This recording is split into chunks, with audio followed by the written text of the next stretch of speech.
시청자 여러분 안녕하십니까? 5월 27일 수요일장 하이널샷 시작합니다.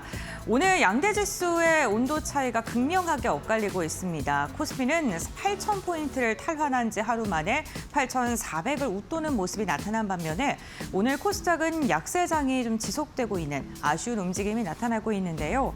특히나 유가증권은 오늘 장중에 매수 사이드카가 발동될 정도로 지금 매수세가 강하게 모이고 있는 모습인데 다만 상승하는 종목 수가 100개가 채 되지 않습니다.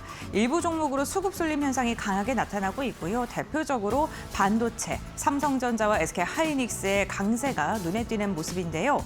결국에는 이렇게 삼성전자와 SK하이닉스의 상승을 주도했던 건 여러 가지 이유가 있겠지만요. 오늘 레버리지 ETF가 출시했다는 것 또한 큰 영향을 미쳤습니다. 오늘 마켓 A컷을 통해서는 관련된 이야기 정리해드리도록 하겠습니다.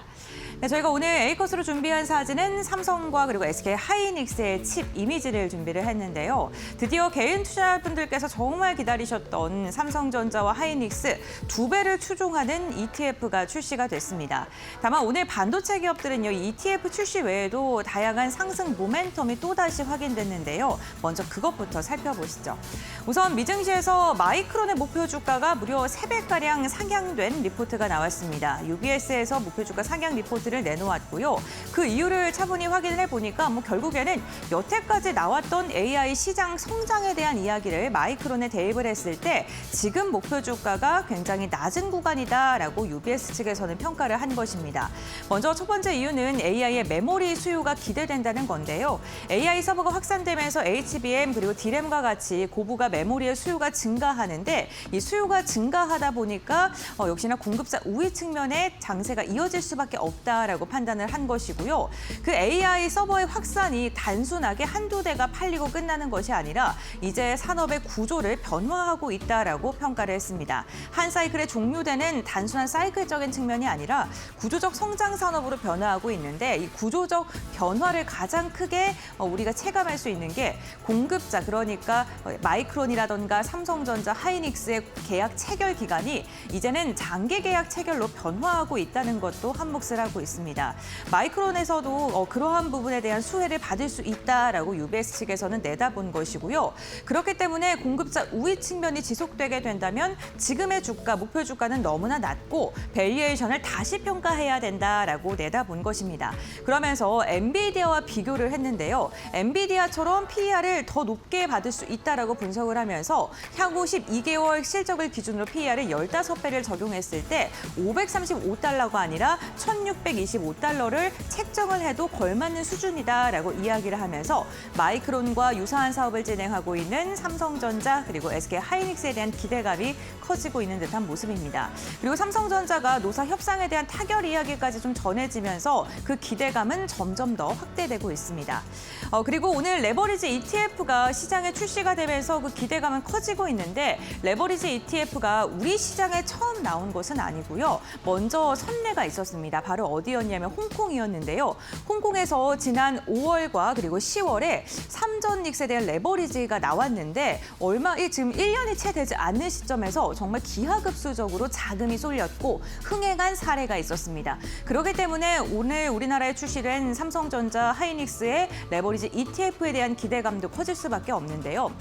삼성전자 레버리지 ETF의 상승률 그리고 SK하이닉스 레버리지 ETF의 상승률을 보게 된다면요. 기하급수적으로 주가가 강하게 급등하는 모습이 나타났었습니다.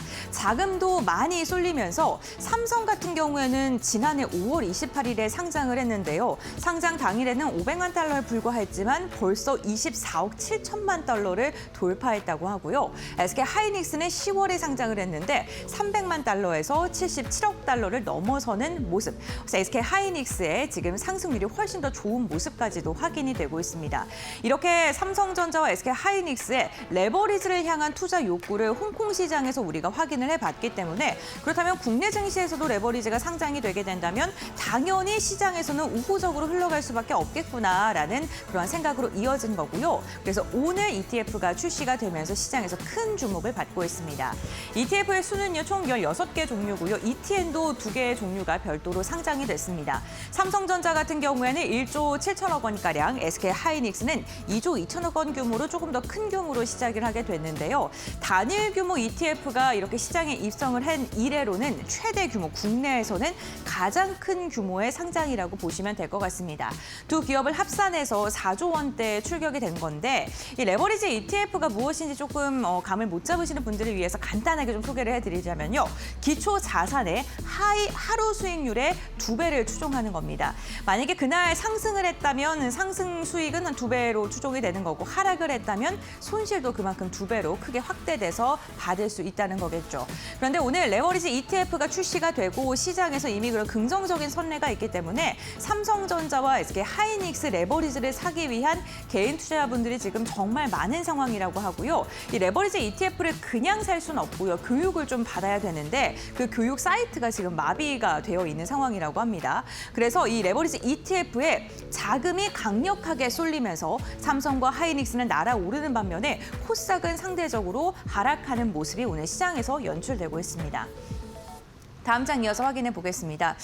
그렇다면 운용사별 출시가 어떤 상품이 됐는지 한번 비교를 해보도록 할 텐데 지금 레버리지 ETF에 관심 있으신 분들은요. 이 운용사별로 어떠한 상품을 출시했는지 좀 꼼꼼하게 확인을 하고 접근하실 필요가 있습니다. 지금 보시는 것처럼 정말 다양한 운용사 총 8곳에서 지금 상품을 출시를 했는데 삼성 그리고 미래에셋, 한국투자, KB 자산운용 같은 경우에는 현물형 레버리지를 출시를 했습니다. 현물형 같은 경우에는 만약에 노출 빈도가 200이라고 보게 된다면 100을 현물 그리고 나머지 100을 선물을 구매해서 이 지수에 연동돼서 움직이는 거다라고 보시면 될 것 같고요. 한화자산과 그리고 신한자산운용 같은 경우에는 굿버스 그러니까 하락했을 2배 베팅하는 상품도 함께 출시를 한 상황이고요. 키움자산과 하나자산운용 같은 경우에는 선물형 레버리지를 출시를 한 상황입니다. 선물형 같은 경우에 현물형이 100대 100으로 나눠진다면 선물의 200%가량 노출 빈도가 나오기 때문에 같은 내가 지금 레버리지 ETF를 매수했다라고 하더라도 수익률 측면에서 차이가 날 수 있다는 점은 기억하시면서 내가 어떤 투자 성향에 더 걸맞는지 좀 꼼꼼하게 확인을 해보시고 운용사를 선택해 보시는 것도 좋겠습니다. 다음 장 이어서 확인해 보겠습니다. 지금 레버리지가 긍정적인 측면만 좀 부각을 받으면서 시장에서 지금 환호 그리고 많은 관심을 받고 있는데 수익이 달콤한 만큼 손실 구조도 굉장히 크다는 건 좀 염두하시면서 투자를 하셔야 될 것 같습니다. 우선 레버리지는 기초 자산이 하락했을 때 손실률이 일반 대비 2배가량 커질 수 있다라는 위험을 갖고 있고요.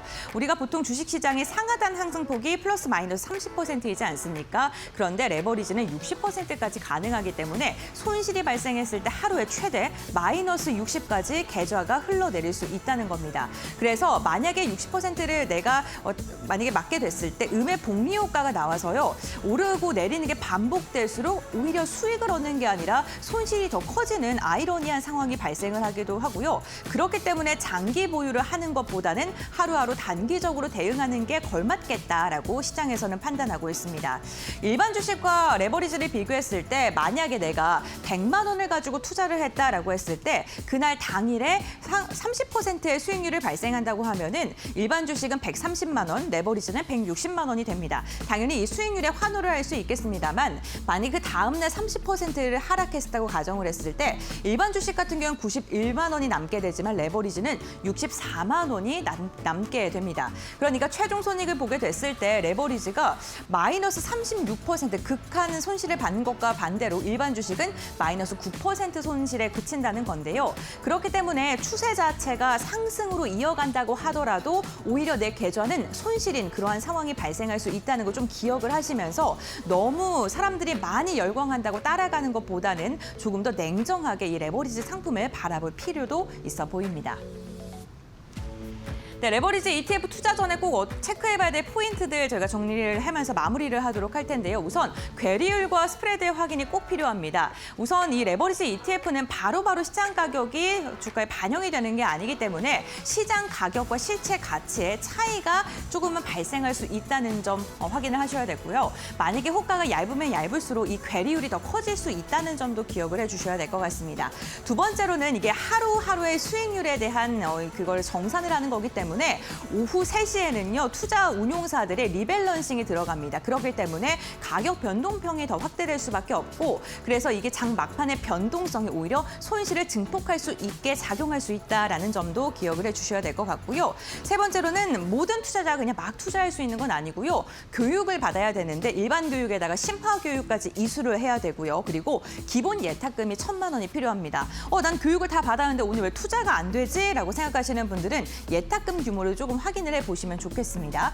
그래서 오후 3시에 변동성이 왜 나타나는지 조금 더 정리해 드리자면요. 기초자산의 이 급등락이 좀 나타날 수 있는 구간이 잠시 50분 뒤인 3시인데요. ETF의 비중 조절 운용사마다 3시쯤에는 필요하게 되고요. 그렇게 됐을 때 리밸런싱의 매매가 발생이 되는데 그로 인해서 막판에 변동성이 커질 수 있습니다. 그래서 3시에 지금 조금 떨어지는 것 같으니까 한번 접근해 볼까라고 매수를 했다가 그 변동성에 손실이 더 커질 수도 있다는 점은 염두하시면서 투자 전략 세워보셔야 될 것 같습니다. 지금 레버리지 ETF가 출시가 됐는데 이 하루 동안 정말 많은 분들의 뜨거운 관심을 받고 있습니다.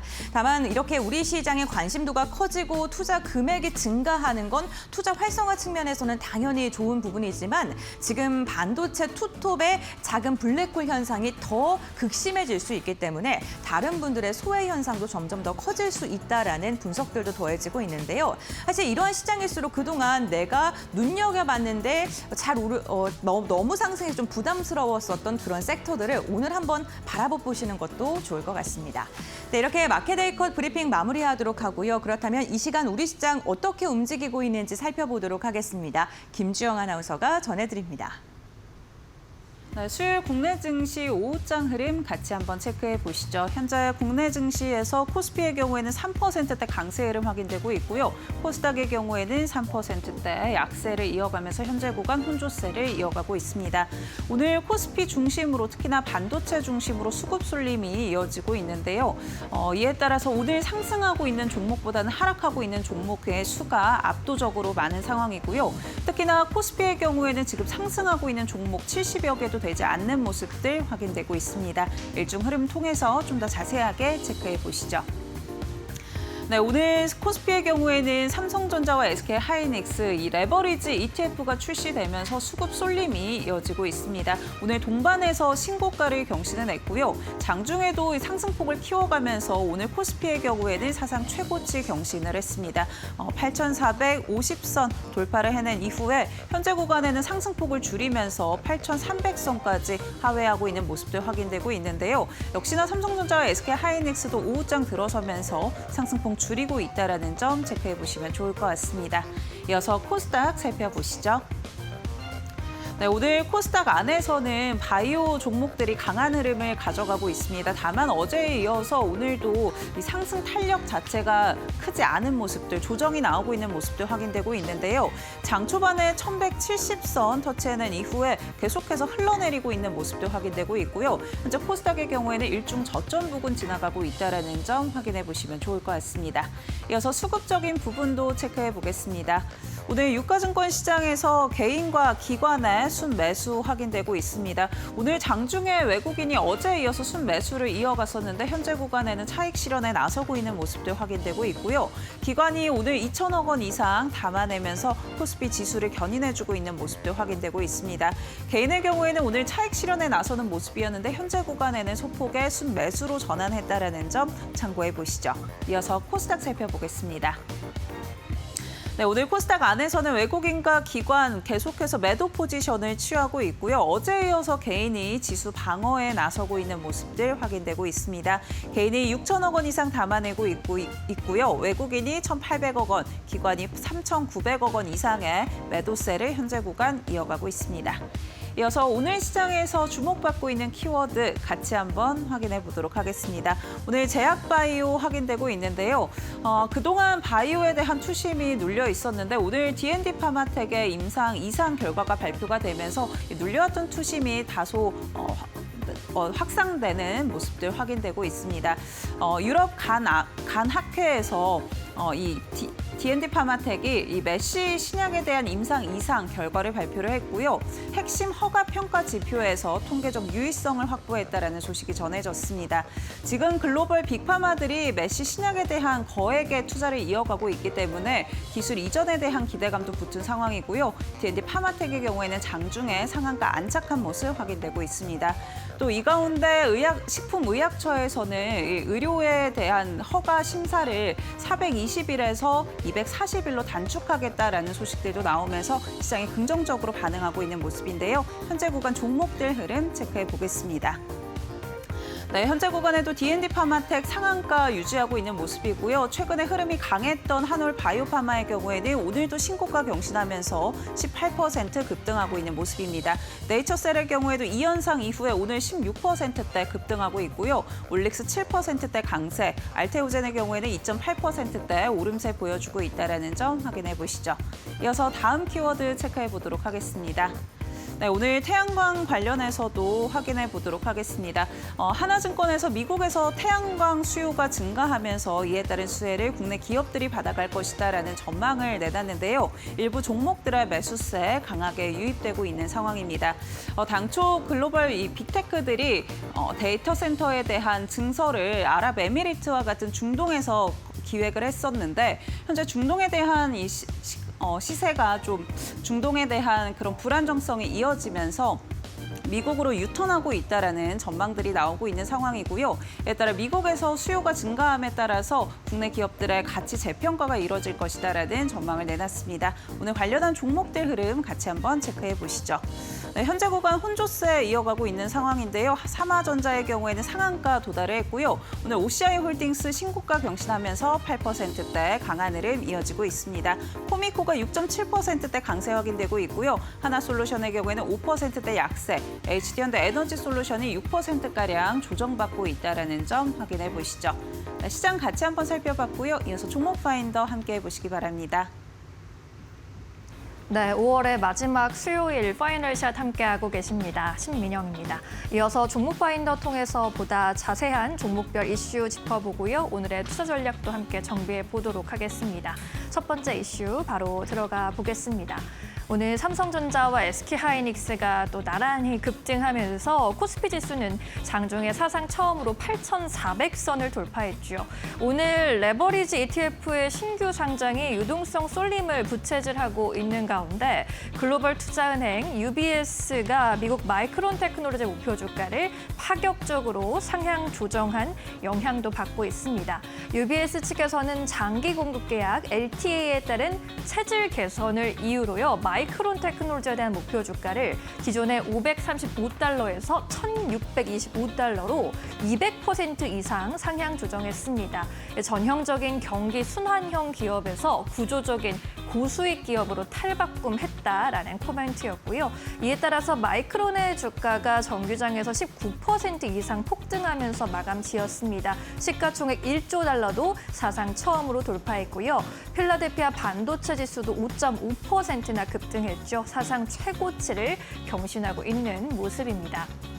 이러한 영향 오늘 국내 증시에도 또 적용이 되면서 SK하이닉스도 시총 1조 달러 클럽에 결국 진입을 하게 됐습니다.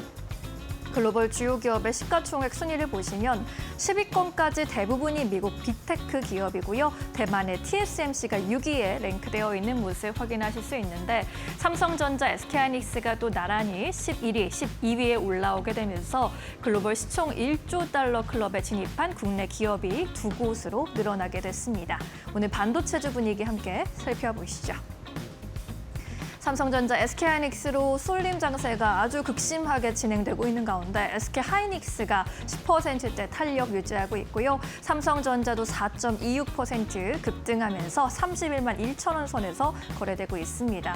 반면에 오늘 코스닥 반도체 종목들은 줄줄이 하락하면서 조정을 좀 크게 받고 있습니다. 두산테스나 리노공업, 원익 IPS까지 8에서 9% 약세 구간 나타내고 있습니다.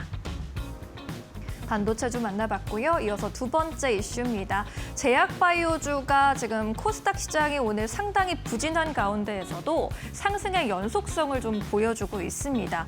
지금 제약바이오주 같은 경우에는 올해 들어 굉장히 부진했었는데 하반기에는 반등할 것이라는 기대감도 좀 쌓아가고 있습니다. 그간의 하락으로 인해서 밸류에이션 매력이 좀 커진 상황이고 미국과 이란 전쟁의 소강 국면 진입 그리고 정부 정책에 대한 기대감 등을 받아가고 있는 상황인데요. 일단 첫 번째로는 정부 지원의 정책에 대한 기대감, 첨단 산업에 투자하는 국민 참여형 성장 펀드를 조성한 것이 바이오주의 수급을 개선시킬 수 있을 것이라는 전망입니다. 그리고 실제로 일부 바이오 종목들의 실적 개선 추세도 확인되고 있는데요. KRX 헬스케어 지수 67개 종목을 합산해 봤을 때 올해 1분기 영업이익이 전년 동기 대비 50% 이상 증가를 했습니다. 그리고 또 이제 시장에서 기대하고 있는 것이 글로벌 학술대회 시즌이 본격화되고 있다는 점이죠. 긍정적인 임상 결과와 후속 기술 수출 소식이 있을지 그 여부에 시장이 좀 기대를 걸고 있는 상황인데요. 유럽 간학회가 5월 27일부터 30일까지 미국에서 또 유럽에서 개최가 되는데 주요 발표 기업으로는 유한양행, D&D 파마텍, 동아 ST 등이 꼽힙니다. D&D 파마텍이 이미 급등이 나온 상황이고요. 미국의 임상종양학회도 29일부터 6월 2일까지 개최가 됩니다. 주요 발표 기업으로 이런 기업들도 주목받고 있는 상황. 유럽의 류마티스 학회 그리고 미국의 당뇨병 학회까지 6월 초에 또 줄줄이 열리게 됩니다. 관련 기업들이 어떤 데이터를 내놓을지 시장이 또 주목하고 있는 상황입니다. 오늘 바이오주 어떤 종목들 위주로 움직이고 있는지 함께 체크해 보시죠. D&D 파마텍은 메시 치료제 임상 결과 발표 소식에 상한가로 직행을 하면서 상한가 풀리지 않고 있는 모습 30% 강세 나타내고 있습니다. 한올 바이오파마의 경우에도 난치성 류마티스 관절염 임상에서 기대 이상의 효능을 확인하면서 파이프라인 재평가 기대감 받아가고 있고요. 20% 가까운 급등세입니다. 바이젠셀, 한미약품, G2G 바이오 같은 종목들 학회 참여 기대감 쌓아가고 있는 상황이고요. 오늘 6%까지 가까운 상승세 나타내고 있습니다. 제약바이오주 이슈 체크해봤고요. 마지막으로 현대모비스 관련해서 로봇 핵심 부품의 대장주라는 평가 속에 LS증권의 분석이 또 주목을 받고 있습니다. 단순 부품사를 넘어서 이제 부품의 로보틱스 대장으로 올라섰다라는 평가 속에 목표 주가를 87만 원까지 크게 상향 조정했습니다. LS증권이 가장 주목하고 있는 미래 성장 동력은 바로 로보틱스 분야이고요. 이제 미국에서 연산 35만 대 규모의 액추에이터 생산 공장을 확보할 계획을 세우고 있는 상황인데 이 공장이 본격적으로 가동될 경우에는 3,500억 원의 매출 증대 효과가 즉각적으로 발생할 것으로 내다보고 있습니다. 그리고 이 현대차그룹의 아틀라스가 본격적으로 양산에 들어가면서 3만 대 이상을 양산하게 된다면 매출이 1조 5천억 원 이상을 또 급하게 넘어설 것이라는 전망 제시했고요. 글로벌 경쟁사 평균 PER의 30%의 프리미엄을 부여하는 것이 타당하다라고 보고 있습니다. 매출액 추이 보시면요. 전년 동기 대비 성장률로 봤을 때는 하반기의 성장률이 좀 두드러질 것이라는 분석 내놓고 있고요. 올해 연간 기준으로 봤을 때는 매출액이 63조 7,500억 원대 그리고 영업이익도 3조 7,500억 원대 넘어설 것으로 예상을 하고 있는 상황입니다. 오늘 관련주 분위기도 함께 체크해 보시죠.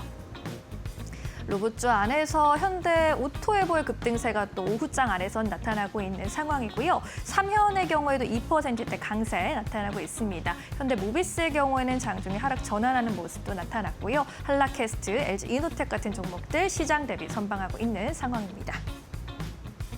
네, 이렇게 해서 오늘 이슈가 있는 종목들 위주로 먼저 점검해봤고요. 오늘 시장에서 놓치지 말아야 할 종목들 전문가와 함께 짚어보도록 하겠습니다. 이데일리 박근호 전문위원 모셨습니다. 어서 오세요. 안녕하십니까. 네, 이어서 위원님이 골라주신 첫 번째 특징주 종목 파인더에서 찾아보겠습니다. 바로 열어볼게요. 네, SK네트워크스 골라주셨네요. 오늘 종목 쏠림 현상이 굉장히 심각한 상황인데 그럼에도 SK네트워크스도 10%대 급등세를 유지해주고 있습니다. 1분기 실적이 굉장히 양호하게 나왔고요. 올해도 실적 개선 가속화될 것이라는 전망이 보이고 있네요. SK네트워크스 어떻게 분석하고 계십니까? 네, SK네트워크스 고점에서 지금 오늘 너무 많이 밀렸죠. 웬만한 종목군들은 다 마찬가지긴 한데 거의 상한가를 가려고 하다가 상한가 바로 밑에서 지금 밀려서 시초가까지 지금 내려와 있는 상황인데, 자, SK네트워크스 무엇을 하는 기업이고 지금 무엇 때문에 움직이는지 한번 살펴보도록 하겠습니다.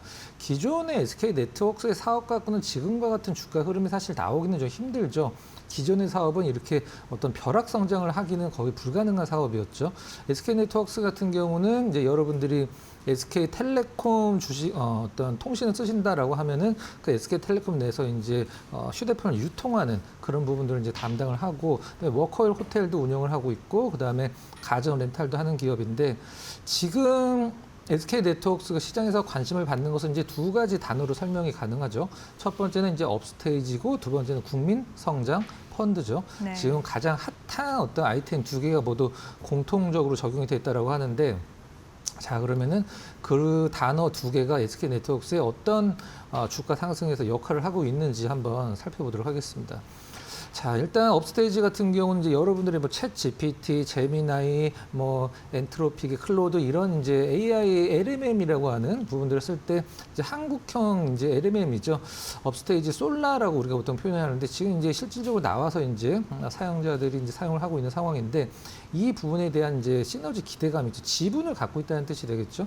지분을 지난달에 한 500억 정도 추가 이제 매입을 해서 실질적으로 전체 지분 대비해서 한 13% 약간 못 미치는 12.9%를 갖고 있는데, 지금 이제 국민성장펀드가 지난주에 완판 뭐 됐다라는 뉴스가 굉장히 많이 나왔고, 국민성장펀드의 수혜주가 어디냐라고 이제 시장이 많이 찾고 있는 상황인데, 한마디로 이제 가장 큰 수혜를 받은 기업이 실질적으로 업스테이지가 될 수가 있겠죠.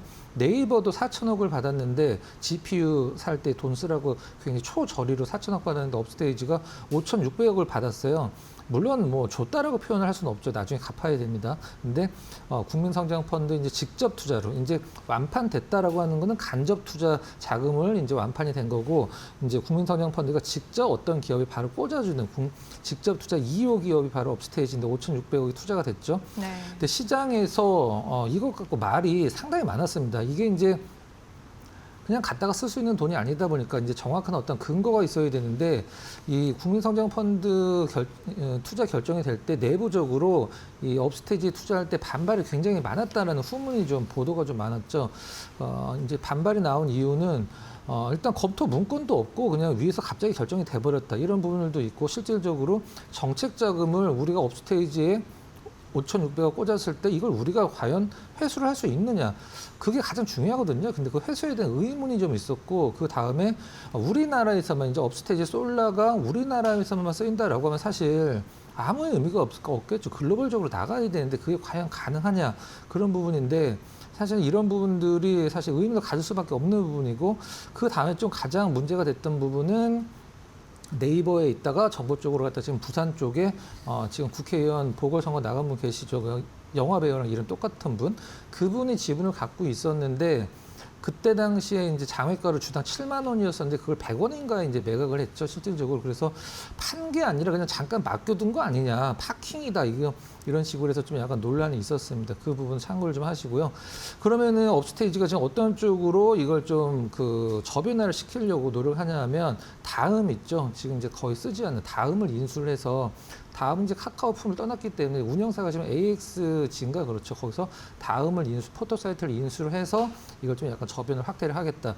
이 전략은 좀 나름대로 좀 의미가 있는 것 같은데, 과연 중요한 것은 이걸로 돈을 어떻게 만들 것이냐, 그게 사실 중요하죠. 지금 카카오도 AI로 돈을 못 벌고 네이버도 AI로 돈을 못 벌고 있는데, 이 업스테이지의 솔라가 과연 이 다음을 인수를 해서 돈을 벌 수 있을 것인가, 그 부분은 좀 한번 숙제로 좀 남겨두도록 하고, 실적은 뭐 매출이랑 영업이익 앞서서 이제 앵커께서 전달해 주신 대로 상당히 좀 좋았죠. 차트 잠깐 보면서 정리 좀 해보도록 하겠습니다.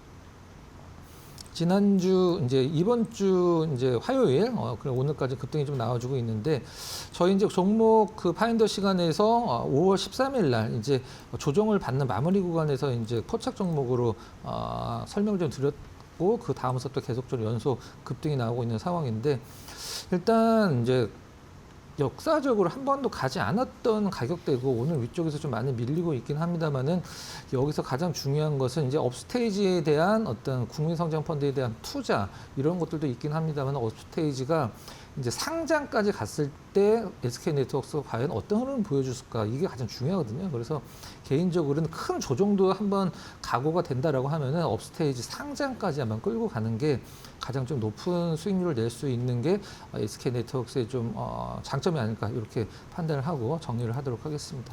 네, 업스테이 투자하면서 AA 사업의 시너지 기대감을 한껏 받아가고 있는 상황입니다. 앞으로의 전략 잘 세워보시길 바라겠습니다.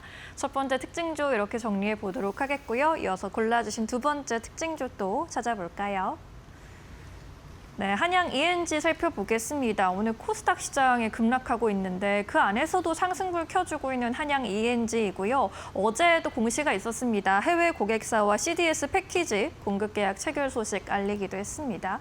이슈 어떻게 보는 게 좋을지 전망까지 함께 좀 짚어주시죠. 네, 자 한양 ENG 오늘 한 16%까지 올랐다가 지금 거의 보합권까지 좀 내려왔어요. 강보합 정도 아쉽긴 합니다만은 그래도 시장에서 올라갈 수 있는 어떤 뭐 저력을 한번 보여줬다. 이게 이제 의미가 있다라고 좀 생각이 들고요. 한양 ENG는 이제 인프라 이제 설치 기업이죠. 한양 ENG, 뭐 신성 ENG 이런 뒤에 ENG 들어가는 기업들, 반도체 쪽에서 어떤 그 인프라 설치 기업인데 꼭 반도체 쪽을 하는 건 아니긴 합니다만은 인프라 관련된 우리가 보통 반도체에서 인프라라고 하는 것은 뭐 보통 한 두 가지 정도를 좀 볼 수가 있죠. 하나는 이제 배관입니다. 반도체 쪽에는 엄청난 어떤 케미칼이 들어가기 때문에 물도 초순수라는 전혀 어떤 그 오염된 부분이 없는 초순수 물도 필요하고 그다음에 여러 가지 케미칼도 공급을 해야 되기 때문에 배관이 굉장히 중요하죠. 이것과 관련돼서 우리가 보통 뭐 CCSS 이렇게 표현하는데 한양 ENG가 그 부분은 우리나라 부동의 1등이고 그다음에 클린룸을 만드는 것도 인프라 쪽이 하나인데 한양 ENG 두 개 다 하긴 합니다만 아무래도 이 배관 쪽이 가장 대표적인 주력 업종이죠. 앞서서 이제 설명이 됐던 해외 고객사와 1,213억짜리 CDS 패키지 공급 계약 공시. 이 C가 뭔지가 사실 굉장히 좀 중요한 부분이긴 한데요. 이제 CDS라고 앞에 C가 케미칼일 수도 있고 이제 클린룸일 수도 있거든요. 근데 시장에서는 뭐 케미칼이라고 볼 수도 있긴 하죠. 여기서 더 중요한 거는 이제 해외 고객사가 과연 어디냐. 두 기업 중에 하나를 압축이 되겠죠. 반도체 쪽이니까 지금 증설을 하고 있는 마이크론 쪽이 될 수도 있고 또 하나는 만약에 이거라고 한다라고 하면은 사실 뭐 주가 흐름이 사실 뭐 엄청날 것 같은데 스페이스 X일 가능성도 없지는 않습니다. 왜 그러냐면 한양 ENG가 누리호 발사할 때 엄브리칼이라고 하는 이제 몇 번 설명을 드렸던 이제 그 로켓 옆에 타워처럼 서 있는 거 거기에서 이제 가스 뭐 전력 여러 가지 공급을 하는 타워 이게 엄브리칼인데 그것과 관련된 어떤 뭐 장치들을 이제 어떤 스페이스 X 쪽에 연관이 있을 수도 있는 거죠. 가능성이 전혀 없는 건 아닙니다. 하지만 무게감은 뭐 마이크론 쪽으로 사실 많이 꼽히는 건 사실이죠. 마이크론 쪽이라고 하더라도 상당히 좋은 부분이죠. 근데 오늘 좀 밀려서 아쉽긴 합니다. 일단 한양 ENG 같은 경우는 이제 삼성전자, 하이닉스 이런 IDM들 종합 반도체 기업들이 증설을 할 때, 건물을 지을 때 인프라가 가장 먼저 들어가다 보니까 가장 먼저 어떤 매출이 발생하고 영업이 또 많이 발생을 하는데 지금 이제 미국 쪽 이제 텍사스 쪽에 건설되고 있는 테일러 팹 거의 마무리 구간이긴 합니다만은 한양 ENG가 이제 유지 보수도 해야 되니까 미국 테일러 팹 삼성전자 옆에 신규 공장을 지금 건설하려고 추진 중이거든요. 이거는 그냥 삼성전자 옆에 우리가 딱 붙어서 삼성전자에서 나오는 걸 우리가 바로바로 수주를 하겠다. 뭐 이 뜻으로 받아들이면 될 것 같고요. 최근에 이제 어떤 반도체 관련주들은 사실 주주환원 책이 그렇게 타이트하게 좀 나오진 않죠. 하지만 자사주 78만 주 블록딜 거래로 한 250억 정도 투자 재원 마련도 했고 여러 가지 주주 가치 제고 위해서 한 50만 주 정도 자사주 매각을 했는데 이 부분들이 시장에서 그렇게 크게 좀 느낌이 오는 것 같진 않아요. 자, 차트 잠깐 보면서 말씀드려보도록 하겠습니다. 자, 지금 시가총액이 6천억이 채 안 되는 5,994억짜리 기업입니다. 매출이 1조 원이 넘고 영업이익이 800억. 작년에 한 500억 정도 나왔는데 만약에 다른 반도체 관련주가 뭐 매출 1조에 영업이익이 800억이 나왔다라고 하면은 아마 지금 시가총액이 못 가도 한 5조 원은 가 있을 것 같은데 한양 ENG는 뭐 이름에 한양자가 들어가서 그런지 굉장히 좀 주가 흐름이 굉장히 좀 선비스러운 그런 모습을 좀 보여주고 있는 상황이죠. 차트상에서 일단 수급만 한번 봐보도록 하겠습니다. 빨간색 선의 외국인 수급은 한 2주 전서부터 위쪽 방향 좀 잡는 어떤 매수 쪽으로 돌아 나가는 흐름.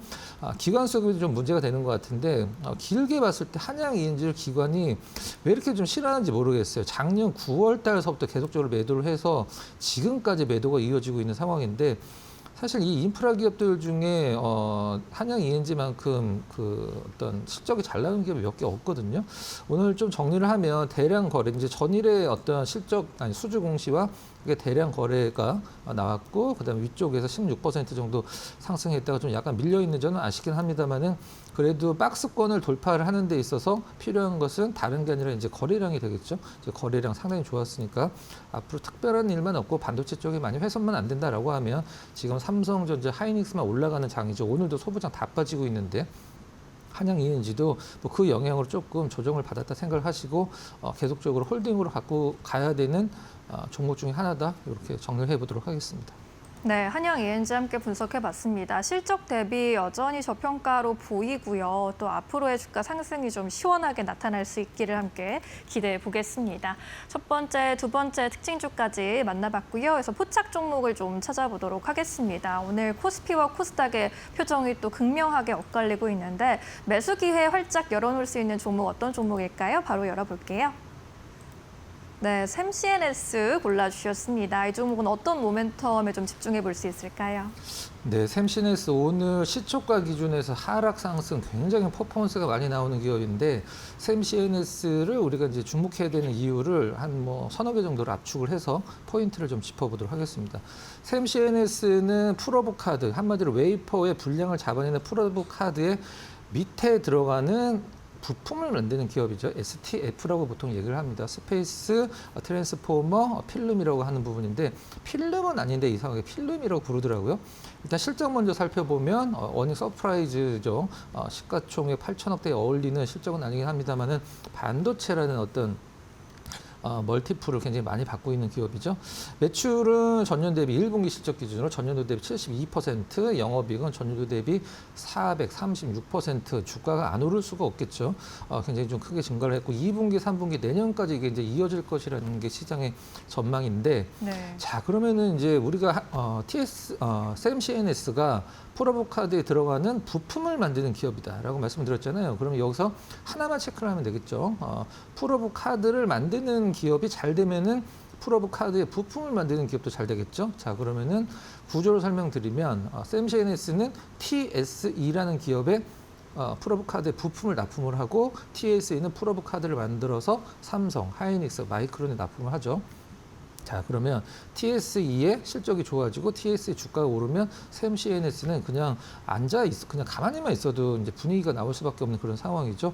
HBM4 관련돼서 이제 올해 하반기에서부터 HBM4 관련 어떤 매출이 발생한다 이렇게 좀 언론 보도가 있었었는데 일단 이탈리아 쪽 회사죠. 테크노프로브 쪽 물량인 것으로 저는 생각을 하고 있고 이제 내년에 HBM4E까지 갔을 때 HBM4 물량이 한 5배 정도 증가할 것으로 이제 분석을 하고 있는데 차트 잠깐 보면서 유의 있는 부분 살펴보도록 할게요. 앞서서 이제 TSE의 주가 흐름이 굉장히 중요하다라고 말씀드렸었는데 지금 보시는 차트는 이제 샘CNS가 아니라 TSE예요. 시가총액 2조 2천억.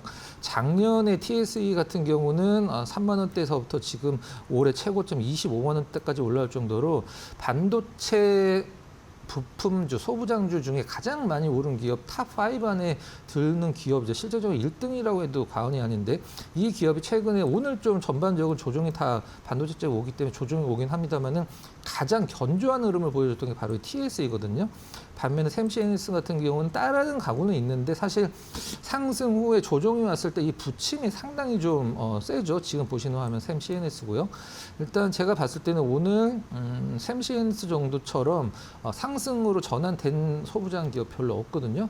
이 부분은 일단은 시장의 관심도가 샘CNS에 상당히 높다라는 부분으로 이해를 하시면 될 것 같고 차트 보면서 가격적인 전략 드리면 일단 이틀 연속 상승 후에 이틀 정도 가격 조정보다는 기간 조정을 받았기 때문에 시장에서 밑에서 들어오는 수급이 있다라는 게 확인이 된 상황이기 때문에 매수가는 현재가 전후 잡도록 하고요. 목표가는 지금 14,500원이죠. 안 보이는데 18,000원 정도로 일단 목표가 잡도록 하고 손절 가격은 직전 저점인 11,000원 정도로 제시를 해드리도록 하겠습니다. 네, 샘CNS, AI 그리고 HBM 시장 확대로 실적도 우상향할 것으로 전망되고 있습니다. 반도체 투탑만큼이나 소부장 종목들의 활약이 또 빨리 나타날 수 있기를 함께 기도해 보겠습니다. 목표가 18,000원까지 기대해 볼게요. 오늘은 말씀 여기까지 듣도록 하겠습니다. 자세한 설명 고맙습니다.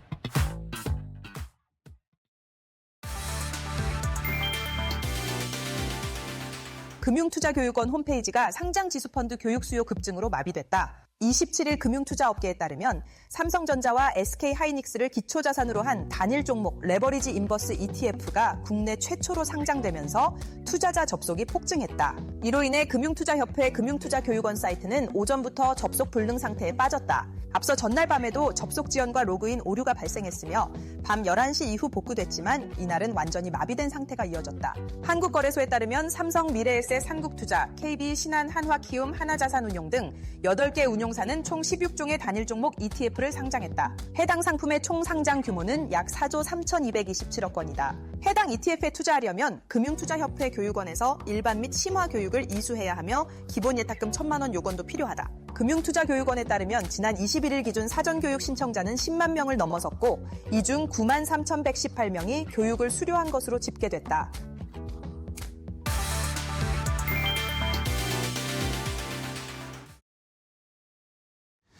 자, 섹터 대 섹터로 이어가도록 하겠습니다. 오늘 시장에서 올라가는 섹터, 또 쉬고 있는 하락하는 섹터 비교해보고 좋은 종목까지 선정해서 공략법 알아보겠습니다.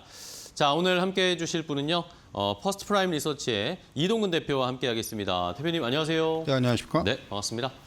자, 오늘 시장 일단은 섹터 대 섹터, 올라가는 섹터, 하락하는 섹터처럼 코스피는 올라가고 코스닥은 떨어지고 있습니다. 그리고 코스피 안에서도 상승하는 종목은 극히 제한적이고 하락하는 종목이 훨씬 많은데 지수는 올라갑니다. 시총 상위주들이 많이 올라가다 보니까 이런 현상이 나타나는 거, 쏠림 현상이 좀 강하게 나타나는데 지금 삼성전자, SK하이닉스도 상승 탄력은 약간씩은 줄어들고 있는 거 확인을 해보셔야겠고요. 자, 일단은 그러면 오늘 시장에서 살펴볼 섹터 대 섹터, 첫 번째 상승하는 섹터, 하락하는 섹터는 뭘까요? 섹터 대 섹터 공개하도록 하겠습니다. 자, 오늘 상승하는 섹터 중에 관심이 가는 것은 오랜만에 비만 치료제 관련된 섹터가 오늘 상승세를 나타내고 있습니다. 그 안에서도 역시 D&D 파마텍이 가장 돋보이죠. 상한가에 진입을 하면서 오늘 비만 치료제 관련된 섹터가 관심을 받고 있고요. 반면에 좋지 않은 하락하는 섹터는 유통이나 인바운드 쪽 섹터인데 얼마 전에 조금 이제 쇼핑이나 백화점, 편의점 이런 종목들이 막 올라왔잖아요. 근데 이 올라온 게 얼마 가지 못해서 또 하락세를 나타내면서 이 분위기가 반전되고 있습니다. 자, 일단은 상승하는 섹터부터 좀 체크를 해보겠습니다. 오늘 D&D 파마텍발 좋은 소식이 좀 있었잖아요. 대표님, 이 비만 치료제 관련해서 오랜만에 한번 매기가 쏠리는 모습인데 이 추세를 이어갈 수 있을지 한번 분석 좀 해보도록 하겠습니다. 말씀하신 대로 사실 오늘 D&D 파마텍이 상한가까지 기록을 하면서 어떻게 보면 시장 전반, 그러니까 업종 전반의 어떤 이런 수급적인 부분들을 좀 이끌었다, 이렇게 좀 말씀드릴 수가 있을 것 같습니다.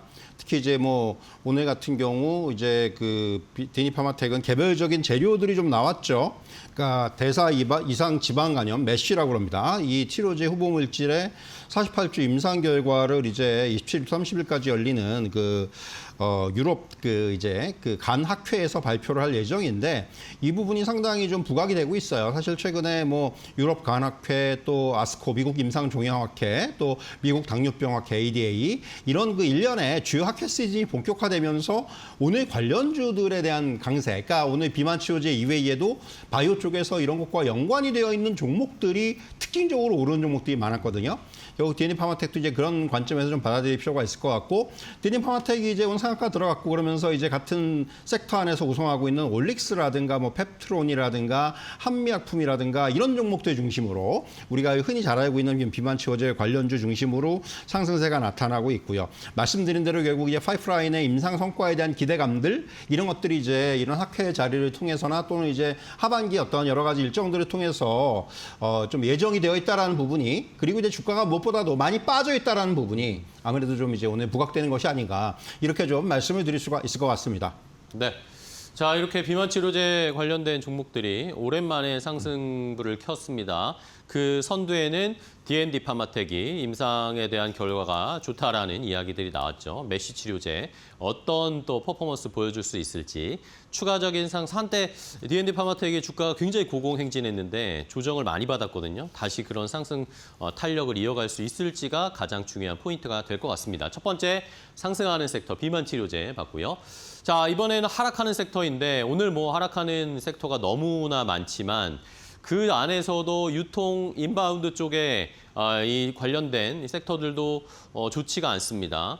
뭐 쇼핑이라든지 아니면은 뭐 백화점, 호텔 이런 것들이 한때 분위기가 좋았거든요. 근데 최근 들어서 또 뭐 반도체 쪽에 너무 쏠려서 그런 걸 수도 있는 것 같고, 최근에 요 쇼핑 인바운드 쪽이 다시 좀 힘이 약해지고 있습니다. 어떻게 봐야 될까요? 말씀하신 대로 사실은 이 시장의 어떤 수급이 특정 업종으로의 어떤 쏠림 현상이 극대화되면서 그런 부분의 영향을 대부분의 업종이 받고 있다 이렇게 말씀드릴 수가 있을 것 같고요. 네네. 또 하나는 아시겠지만 이제 그 5월이 끝나가고 있습니다. 5월이 아시겠지만은 뭐 일본이라든가 중국 같은 경우 이제 황금 연휴 기간이었고, 결국 이런 부분들로 인해서 우리나라를 방문하는 관광객 수가 역대 최대치를 경신할 것이라는 그런 기대감들, 네네. 이미 그런 것들이 주가에 좀 반영이 되어 있어요. 최근에 보면 주가가 많이 올랐다가 이제 어느 정도 이런 그 시세의 상승 이후에 조금은 이제 그 재료의 소멸 이런 측면에서 이제 조정기로 접어든 것이 아닌가라는 생각이 들고요. 뭐 롯데쇼핑이라든가 호텔신라 같은 종목들도 최근에 계속해서 상승세 보이다가 조금 이제 하락하는 하락 추세로 좀 돌아서는 그런 모습이 나타나고 있고, 네. 결국 뭐 이런 것들이 하락의 연속성으로 연결되기보다는 저는 또 이렇게 조금 조정을 받다가 또 이제 어떻게 보면 또 상승의 어떤 상승을 회복하는 이런 흐름들이 반복될 것으로 생각이 됩니다. 그렇기 때문에 뭐 이런 부분에 대해서 오늘 뭐 사실 유통이라든가 인바운드 이외에도 많은 업종들이 빠지기 때문에 네네. 저는 한편으로는 오늘 이렇게 조정을 받는 업종 중에서 이런 쪽에서 한번 저점에서의 공략도 이제는 조금 고민을 해볼 때가 됐다. 뭐 오늘이야 이제 반도체 일변도의 어떤 시장 형성되고 있지만은 결국 이런 흐름들이 또 언제든지 바뀔 수가 있기 때문에 네. 그런 부분에도 우리는 주목을 할 필요가 있다. 이렇게 좀 정리를 해드리겠습니다. 네. 자, 이렇게 뭐 호텔이라든지 쇼핑이라든지 아니면 면세점, 카지노, 백화점 이런 유통주들 뭐 대표님이 말씀해 주셨지만 5월에 중국과 일본에서 긴 연휴에 우리나라에 찾아오는 관광객들 굉장히 많다. 지금도 현재에도 지금 외국인들 관광객들이 굉장히 많은데 이게 이제 실적 발표를 기다리고 만약에 2분기 실적 저희가 7월 초쯤 되면은 또 이제 좋은 실적이 나올 거다라는 이야기들이 계속 나오겠죠. 지금은 잠잠하지만 그런 것들을 생각해 봤을 때 이 사이클상 지금 한번 공략해 볼 만한 기회일 수도 있다라는 의견을 대표님이 소개를 해주셨습니다. 좋습니다. 자, 하락하는 섹터도 봤고요. 자, 그러면 이 중에 상승하는 섹터 중에 좀 종목을 한번 분석을 해볼 필요가 있을 것 같아요. 일단은 뭐 비만 치료제 관련된 좀 오늘 뭐 DND 파마텍이 너무 주목을 받고 있는 상황인데 어떤 종목을 좀 뭐 미리 공략해 보면 좋을까요? 뭐 잘 아시는 이제 한미약품입니다. 한미약품이 이제 최근에 주가 흐름 보면은 거의 한 좀 하락을 보이면서 한 40만 원 정도에서 그러니까 좀 저점을 형성을 하고 네. 거기서 이제 반등을 좀 주고 있는데, 뭐 아시겠지만 이제 우리나라 최초의 비만 신약인 에페글라타이드를 개발에 성공했고요. 아마 지금 일정상으로는 아마 4분기에 출시가 될 것으로 예정이 돼 있습니다. 그렇기 때문에 이제 최초로 기존에 뭐 아시겠지만 위고비라든가 뭐 이런 이제 해외의 유명 그런 이제 신약들이 우리나라에서 이제 비만 치료제들이 우리나라에서 처방이 되고 있는데 만약에 이제 우리나라 이제 토종 신약이 토종 그 비만 치료제가 처방이 되기 시작한다라면은 시장에서 상당히 반응을 얻을 것으로 보여지고요.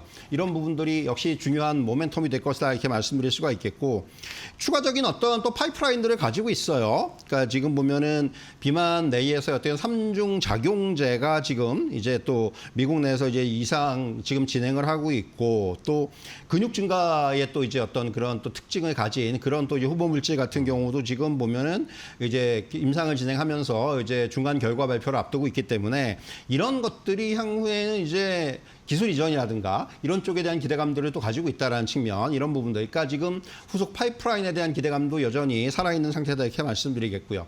한 가지 이제 1분기 실적이 조금 전반적으로 봤을 때는 시장의 기대치에 조금 못 미쳤는데 그럼에도 불구하고 이제 주목을 해봐야 되는 부분은 북경 한미가 사상 최초로 4천억 매출을 돌파했다라는 거예요. 사실 북경 한미가 오랫동안 조금 이제 한미약품 내에서의 어떤 아픈 손가락이었는데 이제 매출이 본격적으로 증가하는 국면이 나타나면서 이제 본격적으로 수익에 기여할 수 있는 이제 그러한 단계에 접어들었다라는 부분 이런 것들은 상당히 전사적으로 봤을 때 호재다 이렇게 좀 말씀드릴 수가 있을 것 같고요. 앞에서 말씀드린 대로 일단 이런 그 비만 치료제 쪽에서는 우리나라 이제 최초로 이제 신약 개발이라는 이런 어떤 상당히 상징성을 갖고 있기 때문에 최근에 이제 조정을 어느 정도 마무리가 되면서 이제는 좀 주가에 대해서도 이제는 좀 상방으로의 기대를 열어놔야 되지 않겠는가 이런 말씀을 드리도록 하겠습니다. 네, 알겠습니다. 자, 한미약품을 한번 더 자세하게 분석을 해봤습니다. 이제 비만 치료제 관련된 종목들이 많이 쉬었습니다. 근데 또 알테오젠이 뭐 제약바이오의 분위기를 한번 다운시켰다가 이제 소송 관련해서 어쨌든 이 긴장감이 좀 해소가 됐잖아요. 이러면서 바이오도 이제 돌아가면서 좀 상승 여력이 나올 수 있지 않을까라는 기대감도 함께 묻어보도록 하겠습니다. 첫 번째 상승 섹터에서 한미약품 분석을 해봤고요. 자, 다음 이제 섹터 대 섹터 또 하나 확인해 보겠습니다. 오늘 시장에서 상승하는 섹터, 하락하는 섹터, 또 극명하게 대조되고 있는 섹터입니다. 상승하는 반도체, 반면에 전력기기는 하락세를 나타내고 있습니다. 자, 이 반도체와 전력기기 같은 경우에는 최근에는 같이 올라가는 이 패턴이 굉장히 강력했었는데 최근 들어서 한 1, 2주 사이에는 반도체는 계속 가는데 전력기기는 이제 방향을 아래쪽으로 틀어버렸습니다. 그러니까 어떻게 투자해야 될지 시청자분들이 고민이 많으실 것 같습니다. 일단은 반도체 상승하는 오늘 삼성전자, SK하이닉스 이 추세를 저희가 언제까지 지켜봐야 수 있을까요? 사실 오늘 뭐 삼성전자, SK하이닉스 어떻게 보면 이제 반도체 내에서도 두 종목이 거의 주도를 하고 있는 거죠. 네, 뭐 소부장은 오늘 전반적으로 약합니다. 안 좋아요. 예. 뭐 이런 흐름들 그리고 말씀하신 대로 사실 전력기기가 반도체하고 이제 동반 상승의 흐름을 보이다가 이제는 전력기기를 비롯한 이런 시장의 중심 업종들 대부분이 이제는 조금씩 탈락을 하는 모습이 나오고 네네. 있다는 거예요. 그만큼 이제 수급의 쏠림이 강하다 이렇게 좀 말씀을 드릴 수가 있겠고 오늘 삼성전자, SK하이닉스의 상승은 두 가지 요인으로 좀 요약을 할 수 있을 것 같아요. 첫 번째는 간밤 마이크론의 급등입니다. 아시겠지만 UBS에서 목표가 3배를 올리면서 마이크론이 19%의 상승을 보였고 결국 이런 것들이 이제 어떤 효과를 가져오느냐? UBS 리포트를 보면은 이제 마이크론 같은 경우는 더 이상 그러니까 어떻게 보면은 이런 시클리컬 주식이 아니다. 이제는 확실하게 시장에 어떻게 보면은 주도 업종이고 이제는 구조적인 성장주다라고 이제 얘기를 하면서 마이크론의 적정 PER을 15배를 줬어요. 네. 자, 마이크론이 15배라면은 지금 삼성전자든가 SK하이닉스는 마이크론보다 시장에서 우위에 있는 종목들입니다. 그런데 지금 PER은 6배, 7배 수준이에요. 그렇죠. 그러면 어떻게 보면은 마이크론 대비해서 한 절반의 정도밖에 저평가가 돼 있는 거예요. 그러니까 마이크론이 15배라면은 삼성전자든가 SK하이닉스가 만약에 15배를 받는다면은 지금보다 2배 이상 올라야 된다는 얘기입니다. 이런 논리들이 오늘 시장에서 작용을 하고 있는 거다 보니까 아침부터 삼성전자, SK하이닉스로의 수급이 몰렸고 두 번째는 역시 오늘부터 이제 출시가 된 레버리지 인버스 ETF의 영향입니다. 이게 역시 이 부분이 어떻게 보면 단기적인 수급의 쏠림을 가져오는 물론 이것이 오늘처럼 이제 극단적인 경우가 시장에서 이제 당초에 좀 우려가 됐는데 정말 뚜껑을 열어보니까 이게 쏠림이 이 정도로 심하구나라는 게 오늘 아마 시장에서 좀 이제 증명이 된 것 같아요. 물론 아직까지 이제 이게 레버리지 ETF가 이제 오늘 첫날이기 때문에 향후에 이제 어떤 방향으로 갈지는 모르겠습니다만은 어쨌든 간에 오늘의 흐름만 놓고 본다면은 이것이 약간의 시장의 입장에서는 상당히 그러니까 이 삼성전자 SK하이닉스만 이제 시장에서 움직이는 이러한 시장으로의 어떤 그런 어떤 그 우려도 조금은 나타낼 수 있는 이제 그런 상황이 돼버렸다 이렇게 말씀드릴 수가 있겠고, 그러니까 삼성전자 SK하이닉스의 지금 시장 전체에서 차지하는 비중이 이제 50%를 넘었거든요. 네네. 그런 걸 놓고 보더라도 조금 이제 삼성전자 SK하이닉스의 상승이 물론 이제 이게 시장 전체 어떤 상승을 견인한다는 측면에서는 긍정적이지만은 너무 지나친 수급의 쏠림은 분명히 부작용이 나올 수가 있다. 이런 말씀을 드리도록 하겠습니다. 네, 알겠습니다. 자, 삼성전자, SK하이닉스 물론 뭐 가지고 계신 분들이라면 지금 주가가 계속 고공행진하니까 너무나 좋으실 테지만 이걸 들고 있지 못하신 개인 투자자분들은 매우 소외되어 있고 시장이 또 이 수급이나 관심이 여기에만 집중되면 과거에 우리나라 시장이 그랬잖아요. 삼성전자가 못 가면 삼성전자만 가고 다른 종목들은 안 가는 그런 시장이 고착화된 적이 있었습니다. 그런 걱정을 떠올리시는 분들이 좀 있는 것 같습니다. 시장의 우려도 분명히 한쪽에 있다는 거는 체크를 해보셔야 되겠고요. 자, 그러면 이제 또 하락하는 섹터 봐야 되는데 자, 효성중공업, LS 일렉트릭 이런 이 전력기기 쪽은 매우 좋았다가 최근 들어서 연일 떨어지고 있습니다. 이러니까 이걸 시청자분들, 개인 투자자분들은 고민하시고 계세요. 이게 이제 말씀하신 것처럼 AI 추세에서 이탈한 건지 아니면 지금이 오히려 기회인 건지 어떻게 보시는지 궁금합니다. 사실 이제 오늘만 놓고 보면은 전력기기뿐만이 아니라 대부분의 업종들이 이제 큰 폭의 하락세를 보이고 있기 때문에 네. 대표적으로 통신 장비라든가 이런 쪽도 많이 빠지고 있고 로봇도 많이 빠지고 있고, 그래서 사실은 조금 시장이 정말로 반도체 대장주를 제외하고는 정말 이제 답답한 시장이다 이렇게 말씀드릴 수가 있을 것 같은데, 역으로 말씀드리면 사실 전력기기가 최근에 이제 그 시세가 형성된 이후에 말씀드린 대로 수급 쏠림이라든가 이런 것들이 강하게 작용을 하면서 조정을 보이고 있다라는 부분. 역으로는 오히려 그러면 한번 또 매수 기회가 나올 수도 있겠다라는 그런 말씀을 드릴 수가 있을 것 같아요. 사실 이제 계속해서 주가가 이제 상승 일변도의 흐름이 나오면서 좀 사고 싶은데 못 사신 분들이 분명히 있는데 지금 이제 대장주들을 비롯해서 많은 종목들이 고점에서 적게는 한 20%, 많게는 30% 이상 조정을 받았기 때문에 다시 한번 매수 타이밍을 노려볼 수 있는, 그렇다고 해서 이들의 어떤 펀더멘털이라든가 수주에 대한 부분이라든가 실적이라든가 이런 부분에 어떤 훼손이 있는 건 아니거든요. 결국 수급과 시장의 어떤 심리에 의한 그런 조정인데, 그런 부분들이 어떻게 보면은 다시 한번 저점에서의 매수 기회를 주는 그런 찬스일 수도 있다. 이렇게 좀 말씀드릴 수가 있을 것 같고요. 그런 의미에서 오늘 이런 쪽에서 오늘이 아니더라도 네네. 이제 이런 조정의 어떤 시기를 매수의 기회로 삼는 대응은 충분히 이제는 고려해 볼 만하다. 이렇게 좀 말씀드릴 수가 있을 것 같습니다. 네, 알겠습니다.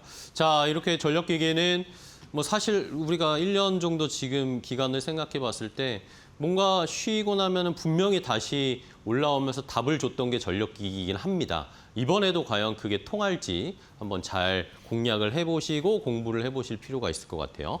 자, 그러면은 말씀해 주신 것처럼 전력기기, 전력설비 쪽에 오히려 저가 매수를 할 수 있을 만한 종목으로 어떤 걸 보면 좋을까요? 예, 오늘 말씀드릴 종목은 LS 마린 솔루션이에요. 네네. LS 마린 솔루션이 5월 초에 55,000원 근처까지 상승을 했다가 지금 불과 이게 한 달도 안 된 기간 동안에 주가가 거기서 거의 한 35%, 40% 정도 네. 주가가 하락을 했습니다. 그러니까 조정폭이 이제 크게 나타났죠. 그러면서 사실은 거의 오른 부분, 상승 부분을 거의 다 반납을 했는데 1분기 실적은 어닝 서프라이즈예요. 사실 지금 해저 통신 케이블이라든가 이런 쪽에서 유지 보수라든가 또는 지중 전력 케이블이라든가 이런 쪽에서 해외 매출이 상당히 호조를 보이면서 어떻게 보면은 실적의 성장세를 본격화시키고 있다. 이렇게 좀 말씀드릴 수가 있을 것 같고요. 무엇보다도 사실 이제 지금 전 세계적으로 봤을 때 이제 해저 케이블 시장에 주목을 하는 이제 그러한 상황인데, 아무래도 이제 육상 케이블 같은 경우는 뭔가 여러 가지 훼손의 위험이라든가 또 비용의 문제라든가 이런 부분 때문에 사실은 좀 어려운 부분이 있는데, 해저 케이블 시장이 그러다 보니까 점점 이제 성장을 하고 있고, 특히 이제 우리가 얘기하는 고속 전선망이라든가 이런 쪽을 해상에서 이제 건설하고자 하는 그런 움직임들은 나오고 있거든요. 그런 상황인데 결국 이런 해상 케이블 시장은 소수 기업을 중심으로 한 과점 구조입니다. 근데 여기에 이제 글로벌리 탑 10 안에 LS 마린 솔루션 같은 회사는 들어가 있다는 말이죠. 그런 쪽에서 상당히 향후에 이 시장의 성장세의 수혜를 누릴 수 있는 그런 상황이다 이렇게 말씀드릴 수가 있겠고, 무엇보다도 우리나라 이제 해저 전력 케이블에 관련돼서 대형 프로젝트들이 이어지고 있다라는 겁니다. 그러니까 뭐 신한 우이 프로젝트, 또 이제 최근에 이제 해송 프로젝트 이런 것들이 나오면서, 또 이제 하나 가장 메인 모멘텀이라고 할 수 있는 서해안 HVDC 프로젝트, 이것도 지금 이제 1단계부터 3단계까지 순차적으로 대기하고 있기 때문에 이런 부분을 감안한다면 향후에 이런 정부 주도의 어떤 이런 대규모 프로젝트에서 얻을 수 있는 수혜, 이런 기대감은 충분히 살아있다고 볼 수가 있을 것 같고요. 말씀드린 대로 주가는 이제 고점 대비해서 거의 35%, 40%의 조정을 보였기 때문에 충분히 다시 접근할 수 있는 그런 가격대에 와 있다, 이렇게 정리를 해드릴 수 있겠고요. 그런 의미에서 이번 이런 조정의 시기를 이렇게 이제 전력 전선 관련된 종목들에 대한 관심을 한번 가져보는 그런 어떤 좋은 시기로 한번 삼아보시는 것도 투자 전략이 될 수 있다, 이렇게 좀 말씀을 드리도록 하겠습니다. 알겠습니다. 자, 이렇게 전력기기, 전력설비, 전선 쪽에서 LS 마린 솔루션 한번 더 자세하게 분석을 해드렸습니다. 전력기기 실망을 줄 것인가, 아니면 다시 치고 올라오면서 다시 한번 시세를 분출할 것인가, 지금이 좋은 기회일 수도 있다는 판단, 시청자분들 잘 한번 생각해 보시기 바랍니다. 자, 오늘 섹터 대 섹터 함께 했습니다. 이동근 대표님과 종목 이야기까지 나눠봤는데요. 좋은 인사이트, 종목까지 설명해 주셔서 감사하고요. 다음 시간에 또 뵙겠습니다. 고맙습니다. 네, 감사합니다.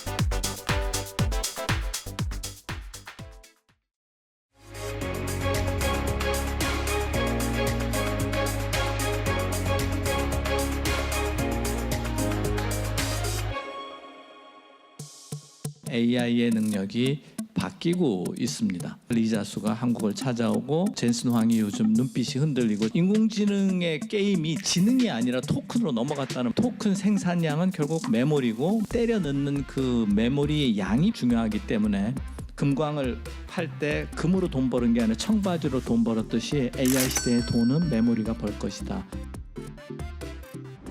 지능이란 무엇인가 했을 때 지능이란 기억 용량이더라라는 게 결론입니다. 그래서 AI가 많은 일을 똑똑하게 할 수 있는 게 알고 보니까 메모리라는 그런 말씀을 드리고, 피지컬 AI로 가면 더 그렇더라라는 생각이죠. 사전 학습 때는 GPU가 메인이었는데 추론으로 가면서 메모리가 더 중요해졌습니다. 그래서 작년 가을부터 갑자기 메모리 수요가 증가하고, 젠슨 왕이나 리자수가 한국을 찾아오고, 테슬라의 CEO가 테라팹을 짓겠다, 뭐 이런 얘기가 바로 이 두 가지인데, 그 시점이 작년 여름이었습니다. 지금의 추론은 뭐냐면 사전 학습이 아니라 저기 X라는 현존하는 데이터를 최대한 때려 넣어서 결과를 얻자, 이겁니다. 이때 필요한 건 때려 넣는 그 메모리의 양이 중요하기 때문에 미분이 아니라 메모리 시대가 왔다. 그래서 지금이 추론 시대에 왔다, 이렇게 보면 되겠습니다.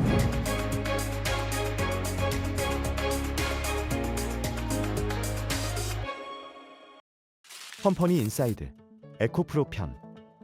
대한민국 배터리 신화의 상징.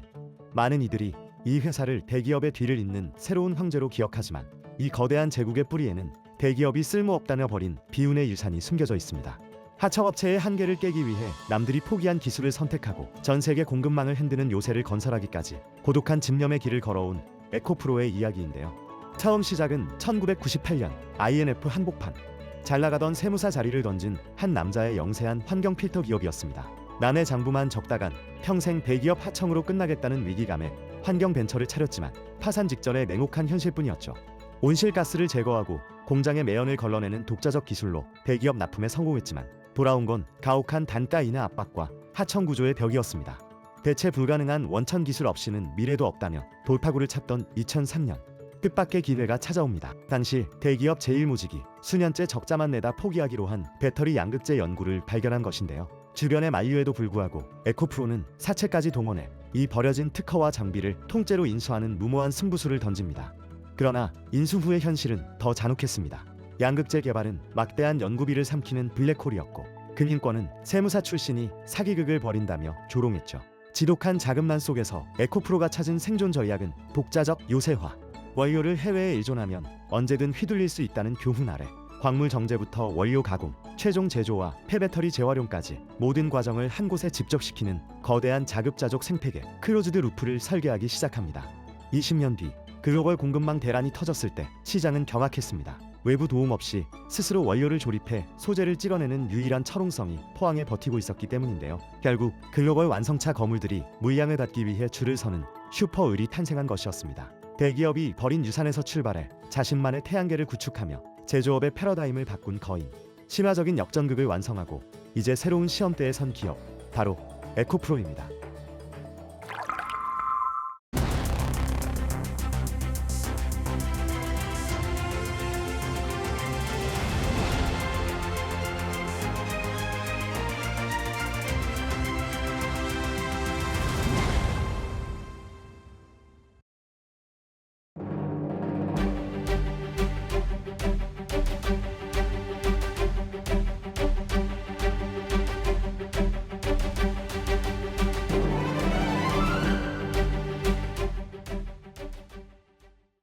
시장 이야기 시간으로 이어가 보도록 하겠습니다. 현재 3시가 넘었는데도 불구하고 여전히 양시장은 엇갈린 움직임 나타나고 있습니다. 코스피가 현재 고가 2%가 넘는 강세를 보이고 있는 반면에 코스닥은 여전히 하락세가 이어지고 있는데요.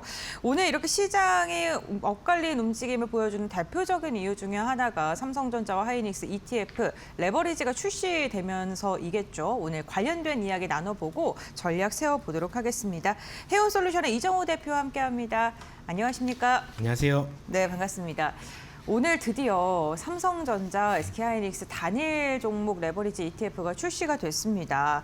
현재 삼성과 하이닉스의 분위기는 괜찮습니다. 그런데 이 시장을 좋다고 해야 될지 참 아이러니한데 어떻게 보세요? 오늘 시장이 누군가한테는 좋죠. 누군가냐? 그 삼성전자나 SK하이닉스를 들고 계신 분들한테는 정말 축배장이다라고 생각이 드는데 나머지 종목들은 약간 소외가 되는 부분이 조금 더 가속화가 됐다라고 생각이 들고 있어요.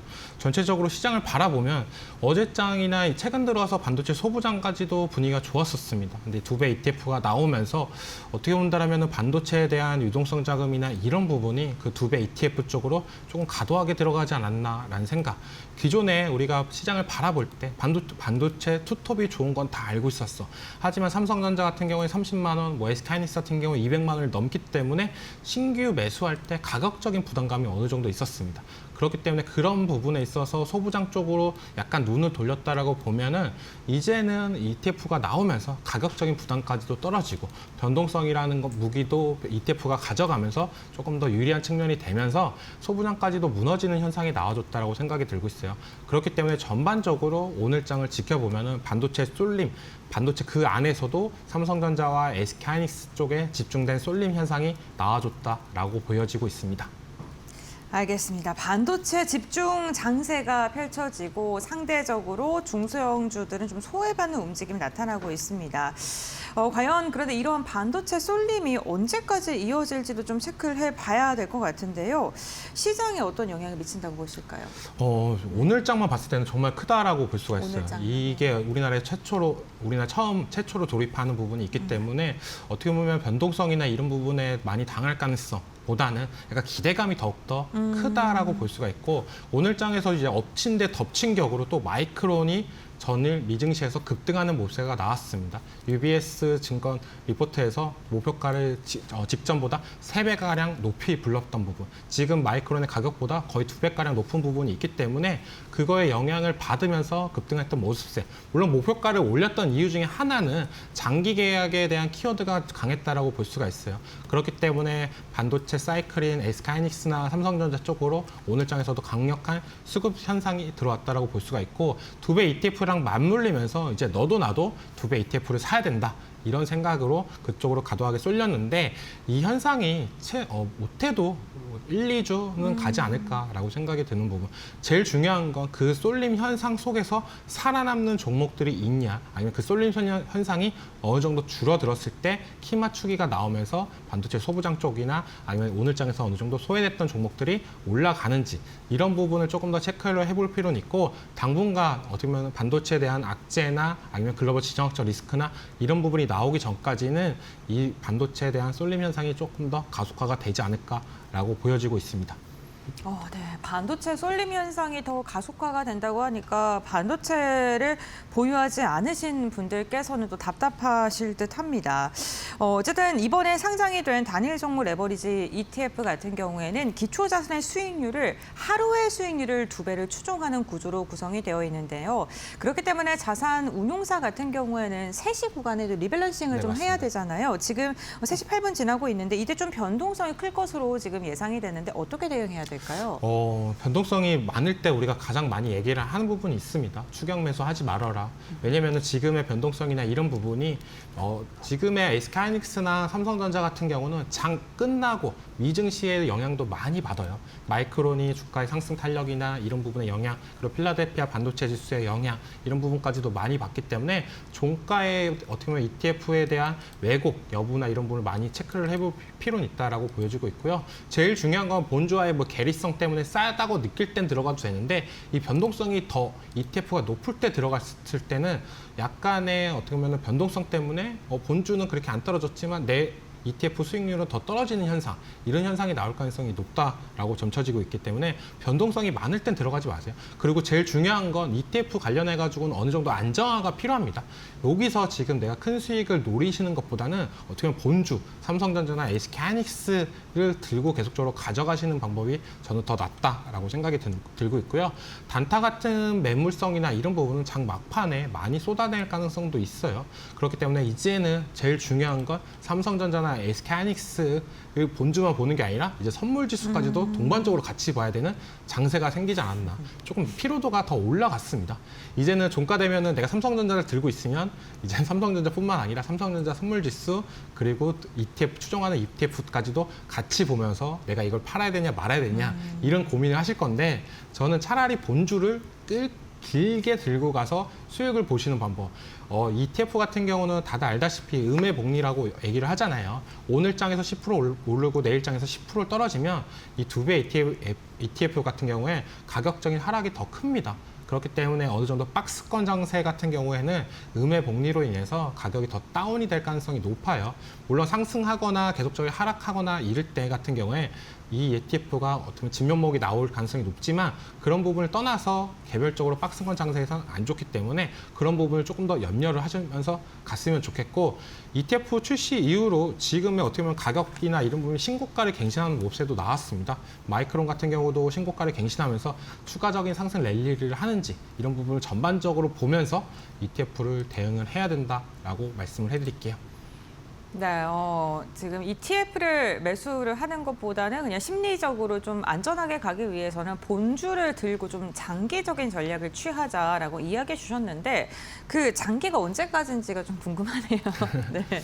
저는 지금 삼성전자나 SK하이닉스 같은 경우는 네. 계속적으로 말씀해 드렸던 부분이 네. 이번 연도에 제일 중요한 단어가 나왔다. 장기 계약이라는 키워드가 제일 중요하다고 말씀을 해드렸었어요. 네. 근데 이번에 마이크론도 이렇게 목표치도 올라갔던 이유 중에 하나가 이 장기 계약을 키포인트로 잡았습니다. 우리가 사이클 산업이라고 하면은 기존의 삼성전자나 SK하이닉스 같은 경우에 이번 연도에 폭발적인 영업이익이 나왔습니다. 예를 들어서 200조, 300조가 나왔습니다. 근데 내년에 갑자기 영업이익이 50조, 30조, 그 다음에는 이제 막 적자. 이렇게 나오는 게 기존의 반도체에 대한 슈퍼 사이클이었어요.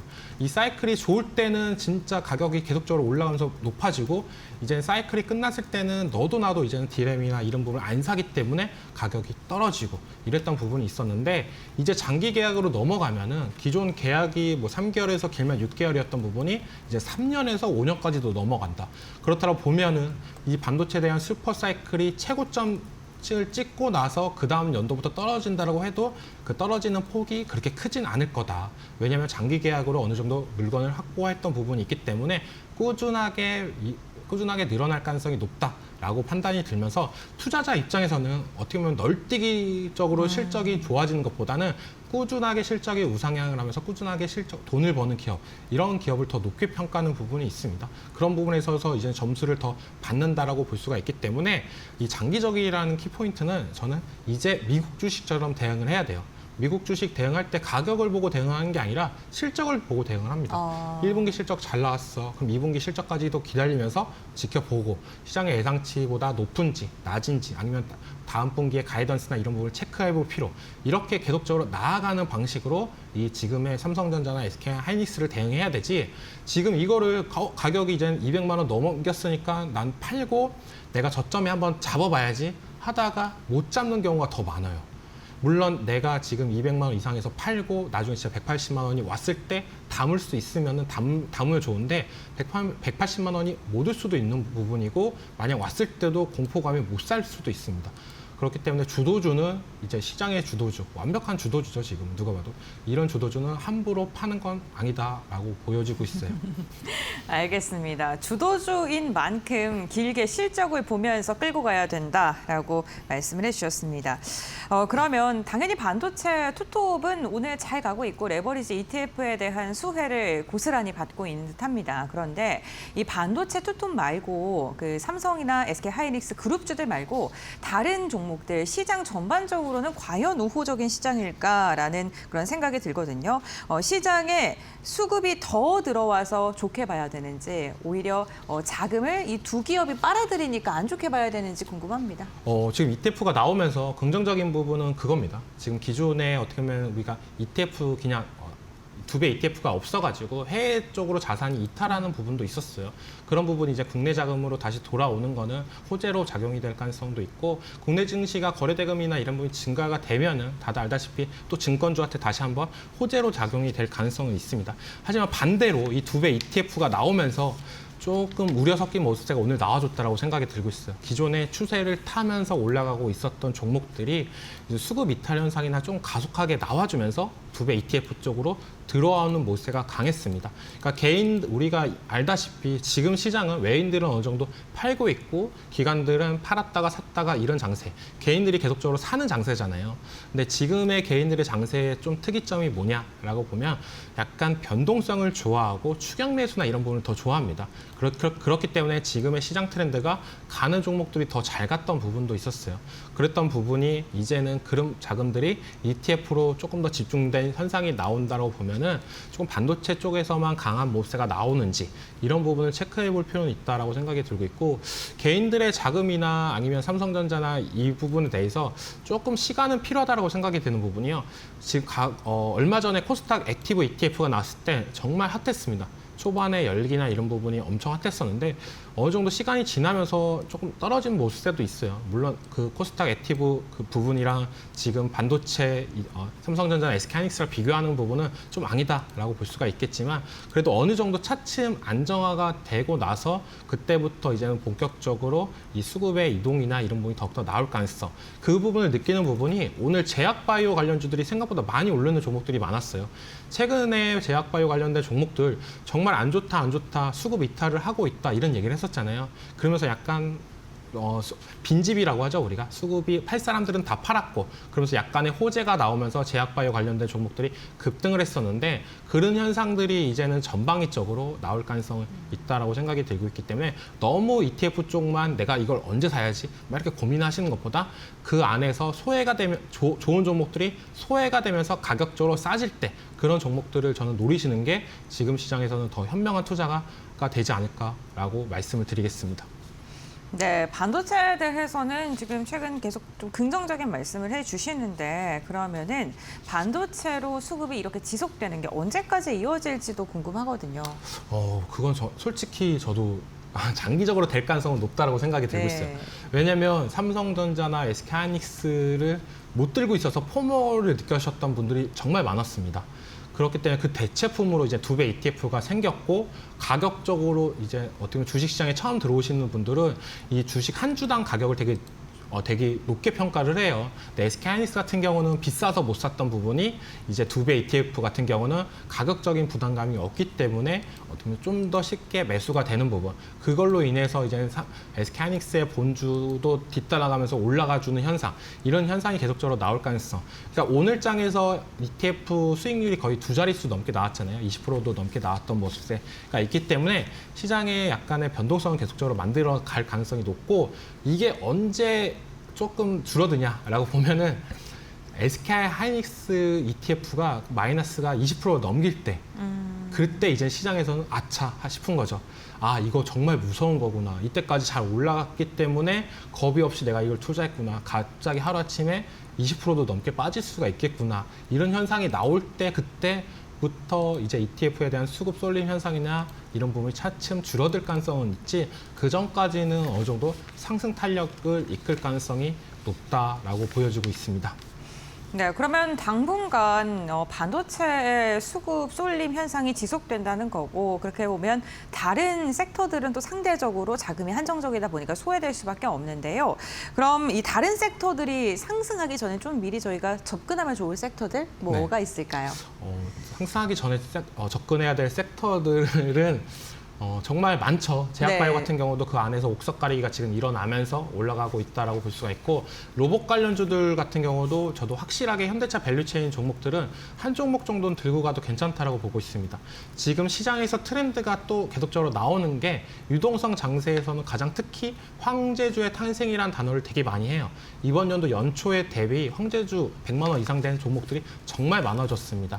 어떻게 보면 5대 그룹 우리가 흔히 말하는 삼성 그리고 SK, 거기서 이제 LG, 현대차, 하나 이렇게 보고 있는데 그 중에서 이제 황제주가 없는 그룹이 있어요. 어디냐라고 보면 현대차 그룹이다라고 볼 수가 있는데 그렇기 때문에 현대차 밸류체인 종목도 집중적으로 봐야 되지만 제가 그래도 반도체 다음 섹터로 계속적으로 얘기를 하는 부분은 기판 관련주다라고 말씀을 해드리고 싶습니다. 기판 관련주 같은 경우에 최근 들어와서 정말 급등의 급등을 불러줬고 오늘장에서도 장 초반에 비해서 상승 탄력을 조금 저하를 하고 있지만 그래도 조정이 어느 정도 나오고 나서 재차 올라갈 때는 반도체만큼의 파괴력을 보여줬던 섹터이기 때문에 저는 기판 관련주, MLCC 관련주 이런 섹터들은 저는 오늘장 이후로 약간의 조정이 들어온다라고 보면 충분히 담아가도 괜찮다라고 말씀드릴게요. 짧게 질문 하나 드릴게요. 기판 MLCC 요즘 좀 뜨겁잖아요. 네. 그전에 뜨거웠던 게 전력 설비였는데 네. 또 요즘에 많이 좀 수급이 빠지고 있거든요. 이 전선 이쪽은 어떻게 보세요? 전력기기나 전선은 정말 좋다라고 볼 수 있어요. 근데 이쪽이 어떻게 보면 실적 시즌이 어느 정도 마무리가 되면서 좀 약해졌다라고 생각이 들고 있습니다. 그리고 항상 반도체나 이런 종목들이 올라가고 나서 전력기기로 왔었는데 수급이 네. 기존에는 이제 이게 꼬아서 반도체가 오르고 또 반도체가 쉬었다가 또 반도체가 오르는 장세가 연출이 되고 있어요.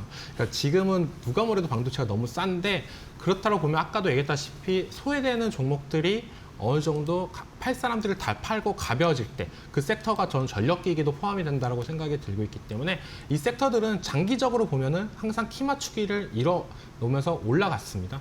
그렇기 때문에 전력기기 전선주들 같은 경우는 지금부터 좀 관심을 갖고 또 여름철마다 항상 전력난 대란이나 이런 얘기가 나올 때마다 있었어요. 과거에 전력기기가 AI랑 연결성이 없을 때는 여름 관련주도 편입이 될 정도로 여름에는 약간 계절성으로 모멘텀을 받았던 부분이 있었기 때문에 저는 지금 6월 달 정도부터는 전력기기 전선도 유망하다라고 말씀을 드릴게요.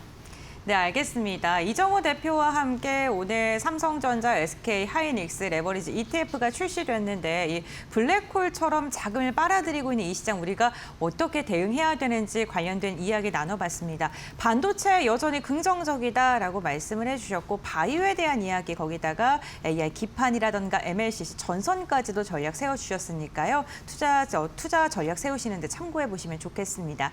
대표님과의 말씀 여기까지 듣겠습니다. 고맙습니다.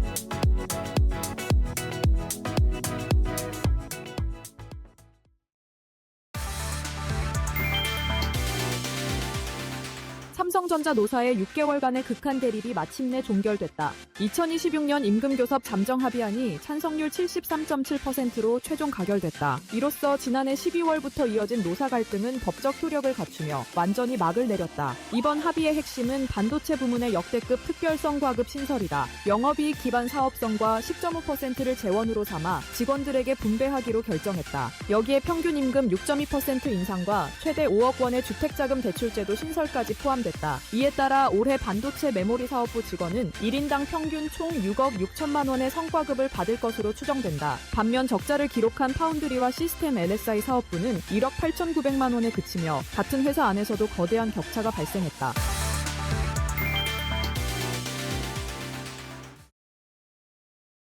네, 수요일 장마감 동시효과 구간에 들어와 있습니다. 라스트 찬스로 이어가 볼 거고요. 독립리서치 P&J 손창현 팀장과 함께합니다. 어서 오세요. 네, 안녕하십니까. 네, 오늘 코스피, 코스닥 또 극명하게 엇갈린 하루가 연출이 됐습니다. 코스닥은 결국 3% 이상 밀려나고 있고요. 코스피 안에서도 좀 쏠림 현상이 심했는데 오늘의 이 현상 어떻게 좀 분석해 보고 계실까요? 아무래도 이제 시장 쏠림 현상이 전자닉스 레버리지 ETF가 오늘 본격적으로 출시가 되면서 조금 더 과해진 것 같습니다.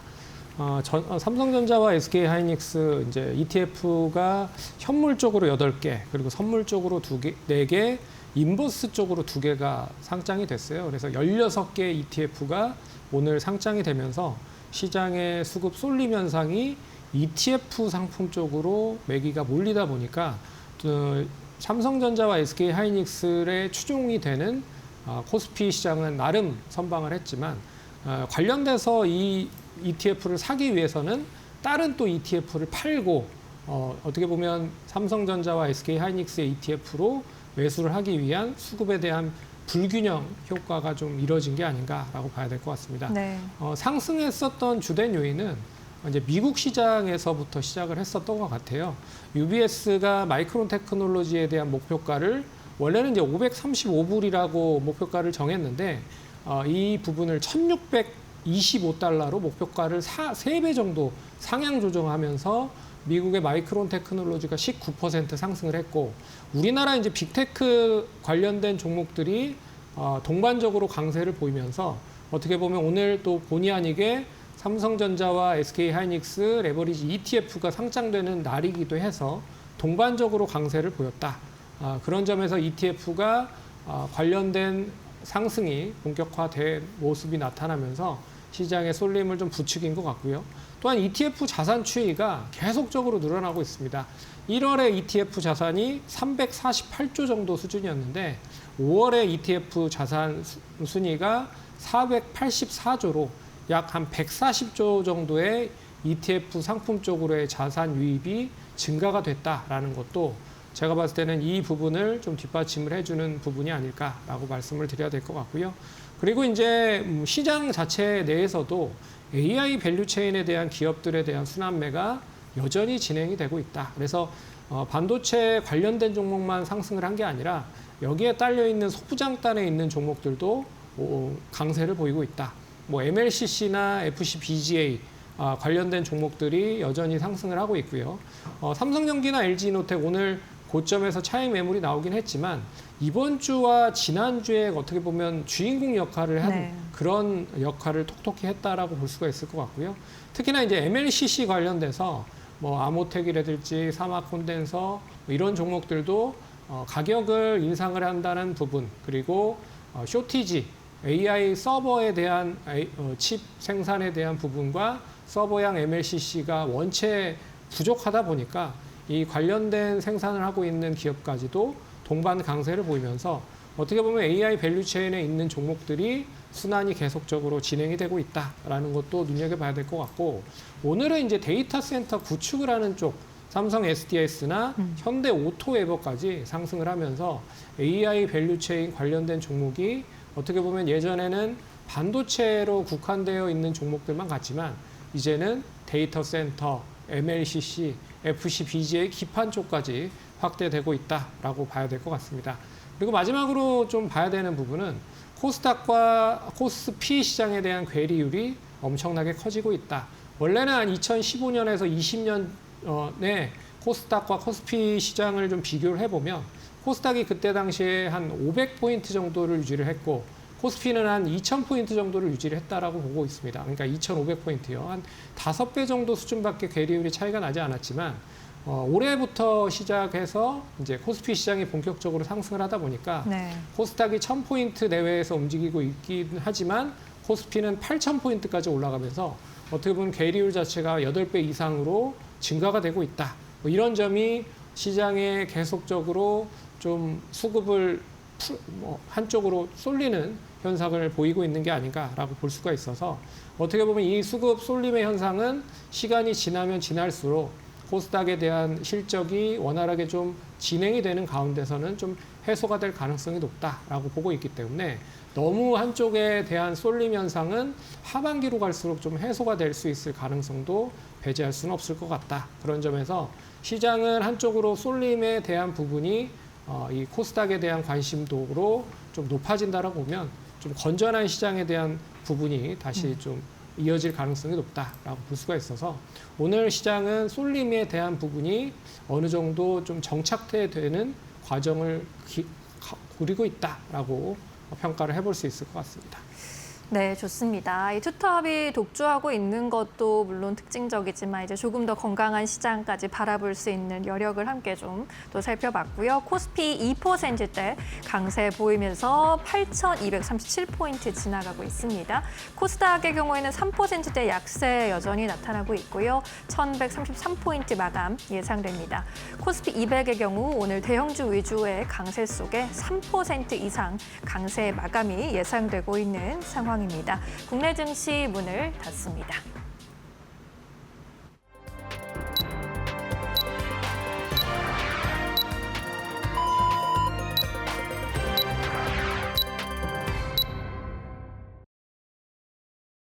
수요일장 우리 시장 마무리가 됐습니다. 오늘 우리 시장은 양대 지수가 엇갈린 모습이 장 초부터 마지막까지 이어지는 모습이었는데요.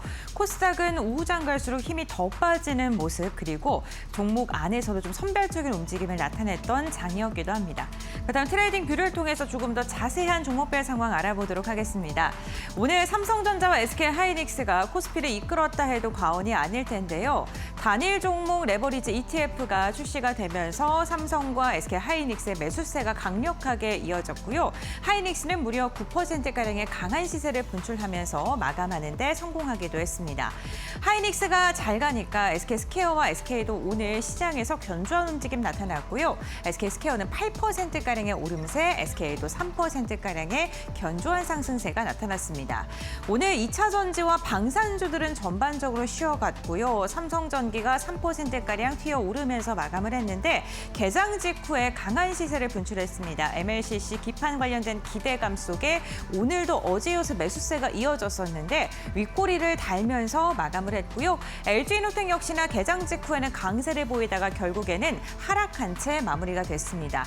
단기적으로 급등했던 만큼 차익 실현에 대한 매물이 좀 강하게 출회됐던 하루였고요. 오늘 전선 관련된 기업들은 한 걸음 쉬어갔고요. 조선 기업들도 오늘은 조금은 부진한 움직임 나타났습니다. HD 현대중공업은 약보합권, 하나오션은 강보합권 수준에 머무르면서 종가를 체결했는데요. 고부가 선박에서 중국에 지금 수주가 나타나고 있다는 소식이 전해지면서 투자 심리가 다소 위축된 모습이 나타났습니다. 오늘 현대자동차와 기아는요 1% 내외의 약한 모습이 나타났었지만 현대모비스는 견조한 상승세가 나타났죠. 현대그룹주 안에서 현대오토에버, 현대모비스와 같은 기업들이 시장에서 주목을 받았고요. 모비스는 로봇 모멘텀 안으면서 3.6%가량의 상승력 보여주는 데 성공을 했습니다.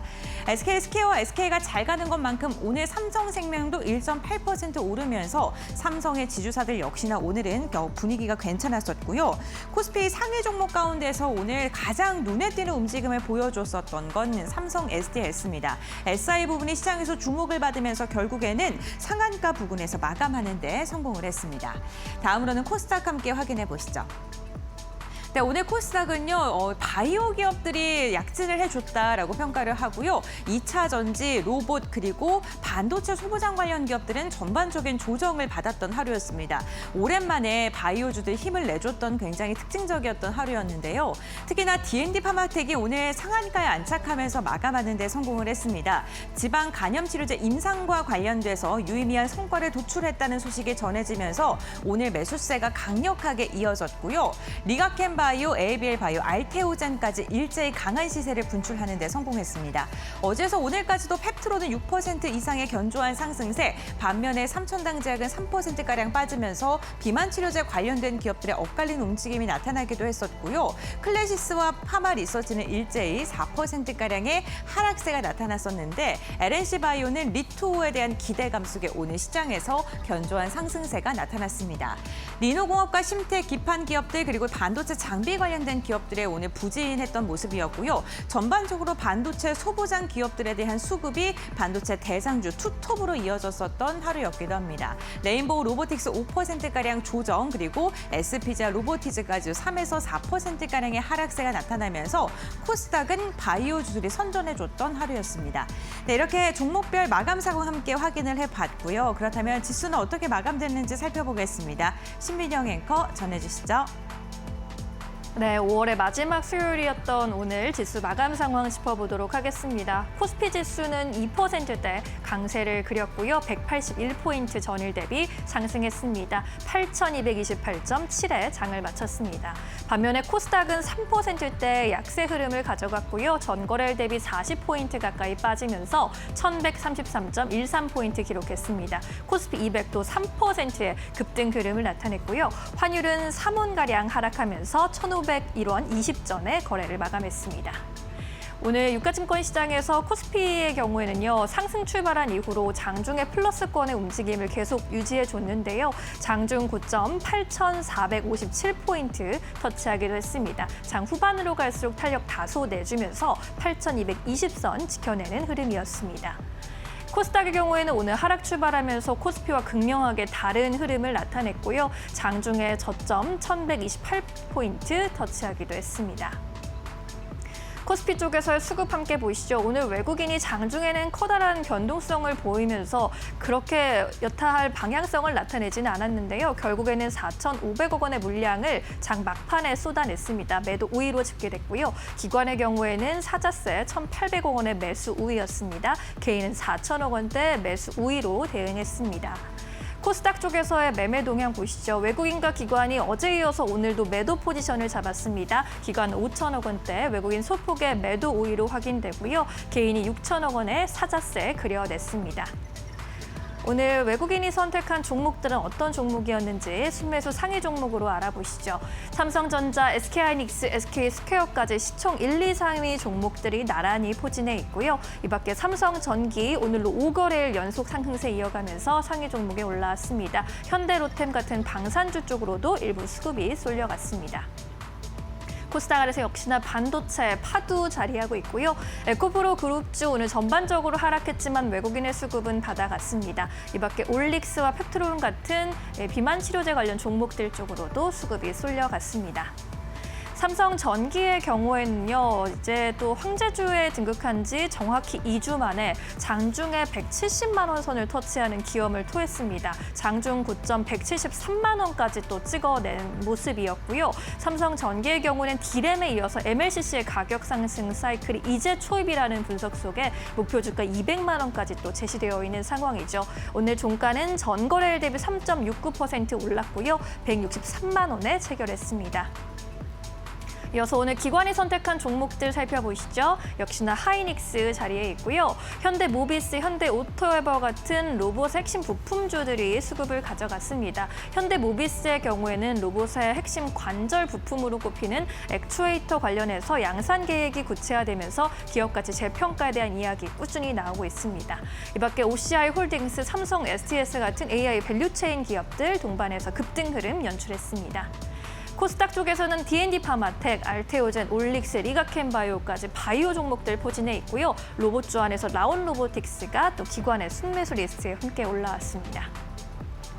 마지막으로 오늘 제약바이오주 안에서 올릭스 짚어보고 가도록 하겠습니다. 오늘 바이오 업종의 상승을 주도해준 올릭스였고요. 올릭스의 경우에는 RNA 기반의 치료제 플랫폼이 기술이 재평가받으면서 하반기 내에는 기술 이전이 가능할 것이다라는 그런 기대감 연출이 되고 있습니다. 18만 8,500원까지 장중 고점을 또 터치하는 모습이었고요. 전거래일 대비 7% 상승하면서 17만 7,200원에 종가 체결했습니다. 수급이 몰린 종목들 위주로 체크해 보셨고요. 오늘 시장 정리하면서 또 알아야 할 포인트들 고은별 앵커와 함께 만나보시죠. 네, 파이널 포인트 3가지 살펴보도록 하겠습니다. 오늘 첫 번째 포인트는 반도체 확인해 보겠습니다. 삼성전자와 SK하이닉스의 단일 종목 레버리지 ETF가 출시된 첫날 오늘 뜨거운 관심을 받았습니다. 총 8개 운용사에서 18종이 상장이 됐고요. 시장에서는 4조 원가량의 수급이 기대되는 상황인데요. 오늘 지금 증권 운용사에서 그 교육을 받아야지 ETF에 투자를 할 수가 있는데 그 교육 서버가 마비될 정도로 개인 투자들의 열기를 확인해 볼 수 있었습니다. 반도체 투톱을 중심으로 해서 매수세가 강력하게 유입됐는데요. 이러한 유입을 뒷받침해 줄 수 있는 여러 가지 호재들 있었죠. 삼성전자의 노사 임금 협상이 타결됐다라는 소식이 전해지면서 불확실성 해소 측면에서도 주가에는 긍정적이었고요.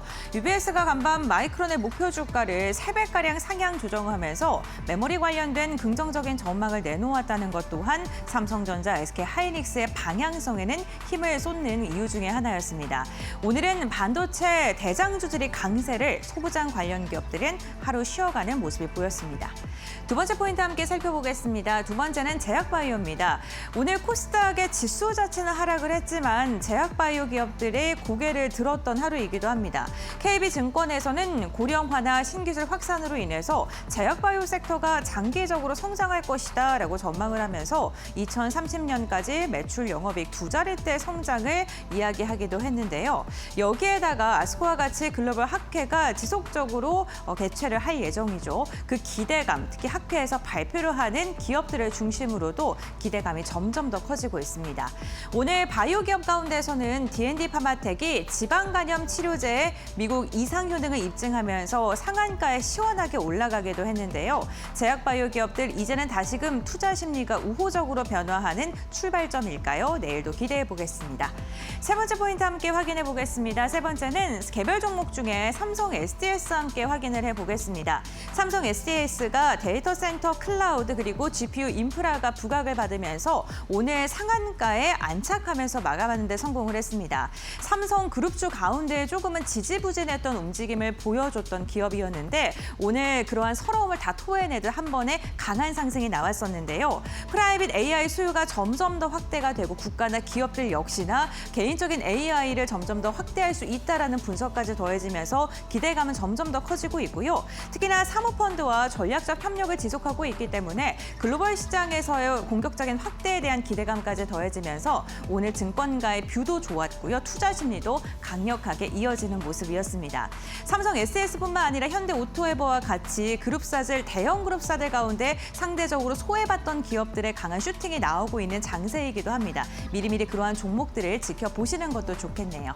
이렇게 3가지 포인트 함께 알아봤고요. 그렇다면 내일장은 과연 어떻게 흘러갈지 그 전략을 잡아보도록 하겠습니다. 네, 오늘 코스피와 코스닥 지수 극명하게 엇갈리는 모습이 나타났는데 그래도 코스닥 일부 종목들 특히나 제약바이오주 안에서 상승의 연속성이 포착되기도 했습니다. 내일은 또 어떤 포인트 잡고 가는 게 좋을지 계속해서 팀장님과 이야기 나눠보겠습니다. 내일은 주요 포인트들 잡아본다면 어떤 것들이 있을까요? 아무래도 이제 미국의 매크로 변수와 함께 이란 전쟁에 대한 피드백도 계속적으로 확인을 해야 될 것 같습니다. 4월에 소비자 물가지수와 생산자 물가지수 모두 올랐고요. 거기에 소비자 심리도 최저치를 기록을 하고 있어서 4월에 발표되는 이제 PC 개인 소비 지출에 대한 부분이 얼마만큼 높아지는지를 확인해 봐야 될 것 같고 이게 만약에 예상보다 높다라고 하면 시장이 상당히 좀 긴축으로 일단 움직일 가능성이 높다. 그럼 긴축 정책에 대한 이슈가 좀 확대되면 더불어서 금리 인하를 좀 제한할 수도 있다라고 좀 보고 있어서 매크로 변수 계속 확인을 해야 될 것 같고요. 또한 이제 미국과 이란에 대한 전쟁 거의 이제 종전에 앞서가고 있다라고 얘기를 하고 있지만 확정적으로 종전이다라고 얘기를 하지는 않고 있습니다. 합의가 계속적으로 진행이 되고 있지만 군사 신경전이 계속되고 있어서 이 부분도 계속 좀 주목을 해봐야 될 시점이 아닐까라고 봐야 될 것 같고요. 그리고 이제 수급에 대한 방향성, 오늘과 같이 쏠림 현상이 계속되는지도 한번 눈여겨봐야 될 것 같습니다. 오늘 코스피 지수가 일단 많이 상승을 그나마 좀 했는데 올라간 종목들을 보면 상당히 제한적이다. 그래서 올라간 종목은 코스피에서 75개 종목 올라갔고요. 네. 하락 종목이 826개가 하락을 했습니다. 반면에 코스닥은 192개가 상승을 했고 1,507개 종목이 하락을 했습니다. 이걸 반대로 이야기를 해드리면 올라간 종목, 그러니까 시가총액이 큰 종목만 올라갔고 나머지 종목들은 좀 약세를 보였다. 그래서 이런 쏠림 현상이 삼성전자와 SK하이닉스 레버리지 ETF로 쏠린 부분들이 내일까지도 연결이 되는지도 좀 눈여겨봐야 될 것 같고요. 그리고 내일 이제 국민연금 자산 배분안 확정이 좀 되기 때문에 국민연금이 앞으로 어떻게 자산을 배분을 하면서 리밸런싱을 하는지도 초미의 관심이 될 수 있을 것이다라고 봐야 될 것 같고요. 마지막으로 이제 코스닥의 시가총액 상위 섹터들의 방향성이 좀 어떻게 되는지를 주목해야 된다라고 네. 봐야 될 것 같습니다. 그나마 오늘 좀 주목해야 될 부분은 제약바이오 관련된 섹터가 드디어 반등을 하기 시작을 하고 있다. 그래서 유럽 간학회가 27일부터 30일까지 일정적으로 있고요. 그리고 제약바이오 관련된 개별적인 종목들 가운데서 긍정적인 뉴스를 가지고 있는 종목들이 하나둘씩 나오기 시작을 하고 있다. 네이처셀이 조인트 스템, 퇴행성 관절염 치료제가 FDA 승인받을 수 있다라는 기대감, 그리고 D&D 파마텍이 메시 신약 관련된 임상 이상에서 통계적 유의성 확인을 받았다라는 점, 그리고 한올바이오 파마가 난치성 류마티스 관절염에 대해서 역시나 유효성을 확인했다라는 점. 그래서 이런 뉴스들이 좀 종합적으로 나타난다라고 보면 제약바이오 관련된 종목들이 동반적으로 강세를 보이면서 코스닥 시장을 어느 정도 부양을 하는 조건을 만들 수 있지 않을까 그렇게 보고 있어서 내일 세 가지 포인트 한번 주목을 해봐야 될 것 같다. 그렇게 정리를 해보도록 하겠습니다. 네, 좋습니다. 제약바이오가 오늘 확실히 상승의 연속성을 보여준 종목들이 있었고 그래도 또 고점 대비 많이 내려와 있는 종목들이 또 보이거든요. 어떤 종목을 선택해야 할지도 함께 고민해보면 좋을 것 같은데 그렇다면 내일 시장에서 주목해볼 만한 종목 어떤 종목을 짚어오셨을까요? 그동안에 좀 많이 조정을 받았었던 제약바이오 관련된 종목 중에 한미약품을 좀 관심 있게 보자. 어떻게 보면 한미약품은 코스피에 상장이 되어 있는데 코스닥 시장에 전반적으로 제약바이오 관련된 섹터가 좋기 때문에 다시 코스닥 시장에 대한 대형주 쪽에 대한 장세 흐름이 이어진다고 보면 코스피에 상장되어 있는 한미약품도 동반적으로 수혜될 수가 있다라고 하는 게 첫 번째 포인트라고 볼 수가 있을 것 같고요. 두 번째는 이제 안정적인 매출을 이제 일반 의약품 쪽으로 계속 가지고 있는 상태입니다. 대부분의 기술 신약을 만드는 기업들이 실적이 그렇게 좋지 않은 가운데서 동사는 일반 의약품 관련된 실적을 계속적으로 꾸준하게 가지고 있다라는 점은 긍정적으로 봐야 될 것 같고요. 이제 심혈관 호흡기 3종 관련된 부분에서 지난주였던가요? 한 530억 정도 수주를 가졌었던 것도 없지 않아 있기 때문에 그런 일반 의약품에 대한 안정적인 실적에 대한 모멘텀은 계속될 가능성이 높다. 그리고 마지막으로 이제 비만 치료제 관련된 부분인데 삼상임상과 더불어서 이 신약 출시에 대한 기대감도 동반되고 있다라고 볼 수가 있을 것 같습니다. 네. 그리고 다음 달 5일에서 8일에 미국 당뇨병 학회가 진행이 돼요. 여기에서 동사는 근육 증가 비만 치료 2종 관련된 부분에서 신약 파이프라인 이 2종을 발표하기 때문에 여기에 대한 이슈도 동반된다라고 하면 좀 미리 선취매를 했다가 이 관련된 이벤트가 진행이 되고 긍정적인 효과를 누리면 다시 주가가 먼저 반영할 가능성이 높아서 일단 관심 있게 봐야 될 것 같다. 그래서 뭐 지금 종가는 48만 9,500원에 마감이 됐습니다. 그래서 48만 8,000원까지 분할적으로 충분히 매수 가능하다라고 볼 수가 있을 것 같고요. 1차적인 목표가는 55만 원, 그리고 손절가는 45만 원 제시해 보도록 하겠습니다.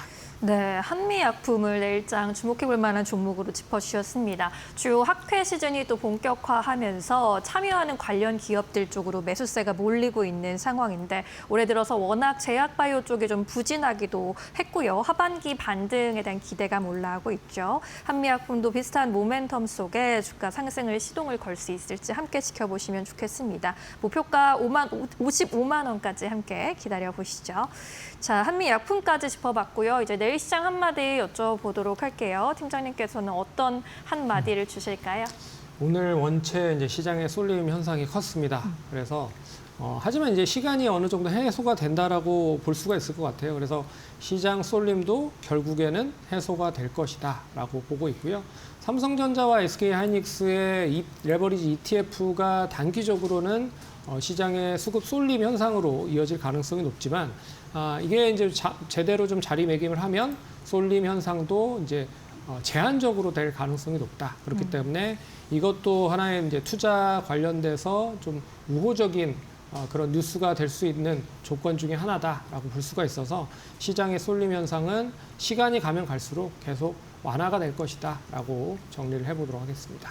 네, 오늘 레버리지 ETF 신규 상장으로 인해서 아무래도 이 유동성 쏠림을 부채질하고 있는 이슈가 된 것은 사실이지만 이러한 시장 쏠림도 결국에는 해소될 것이다라고 이야기를 해주셨습니다. 고르게 상승하는 시장을 또 기대해 보도록 하겠고요. 내일 계획도 잘 세워보시길 바라겠습니다.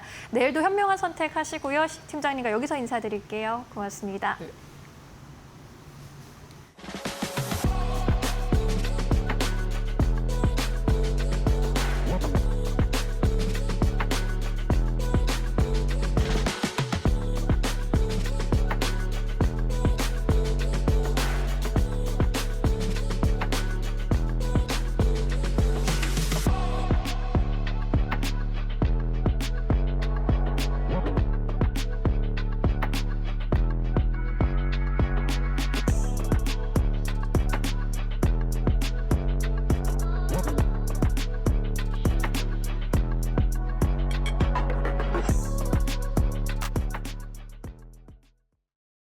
오늘 저희가 준비한 소식은 여기까지입니다. 내일도 어김없이 오후 2시에 인사드리겠습니다. 끝까지 시청해주신 여러분 고맙습니다. 마감은 언제나 파이널 샷!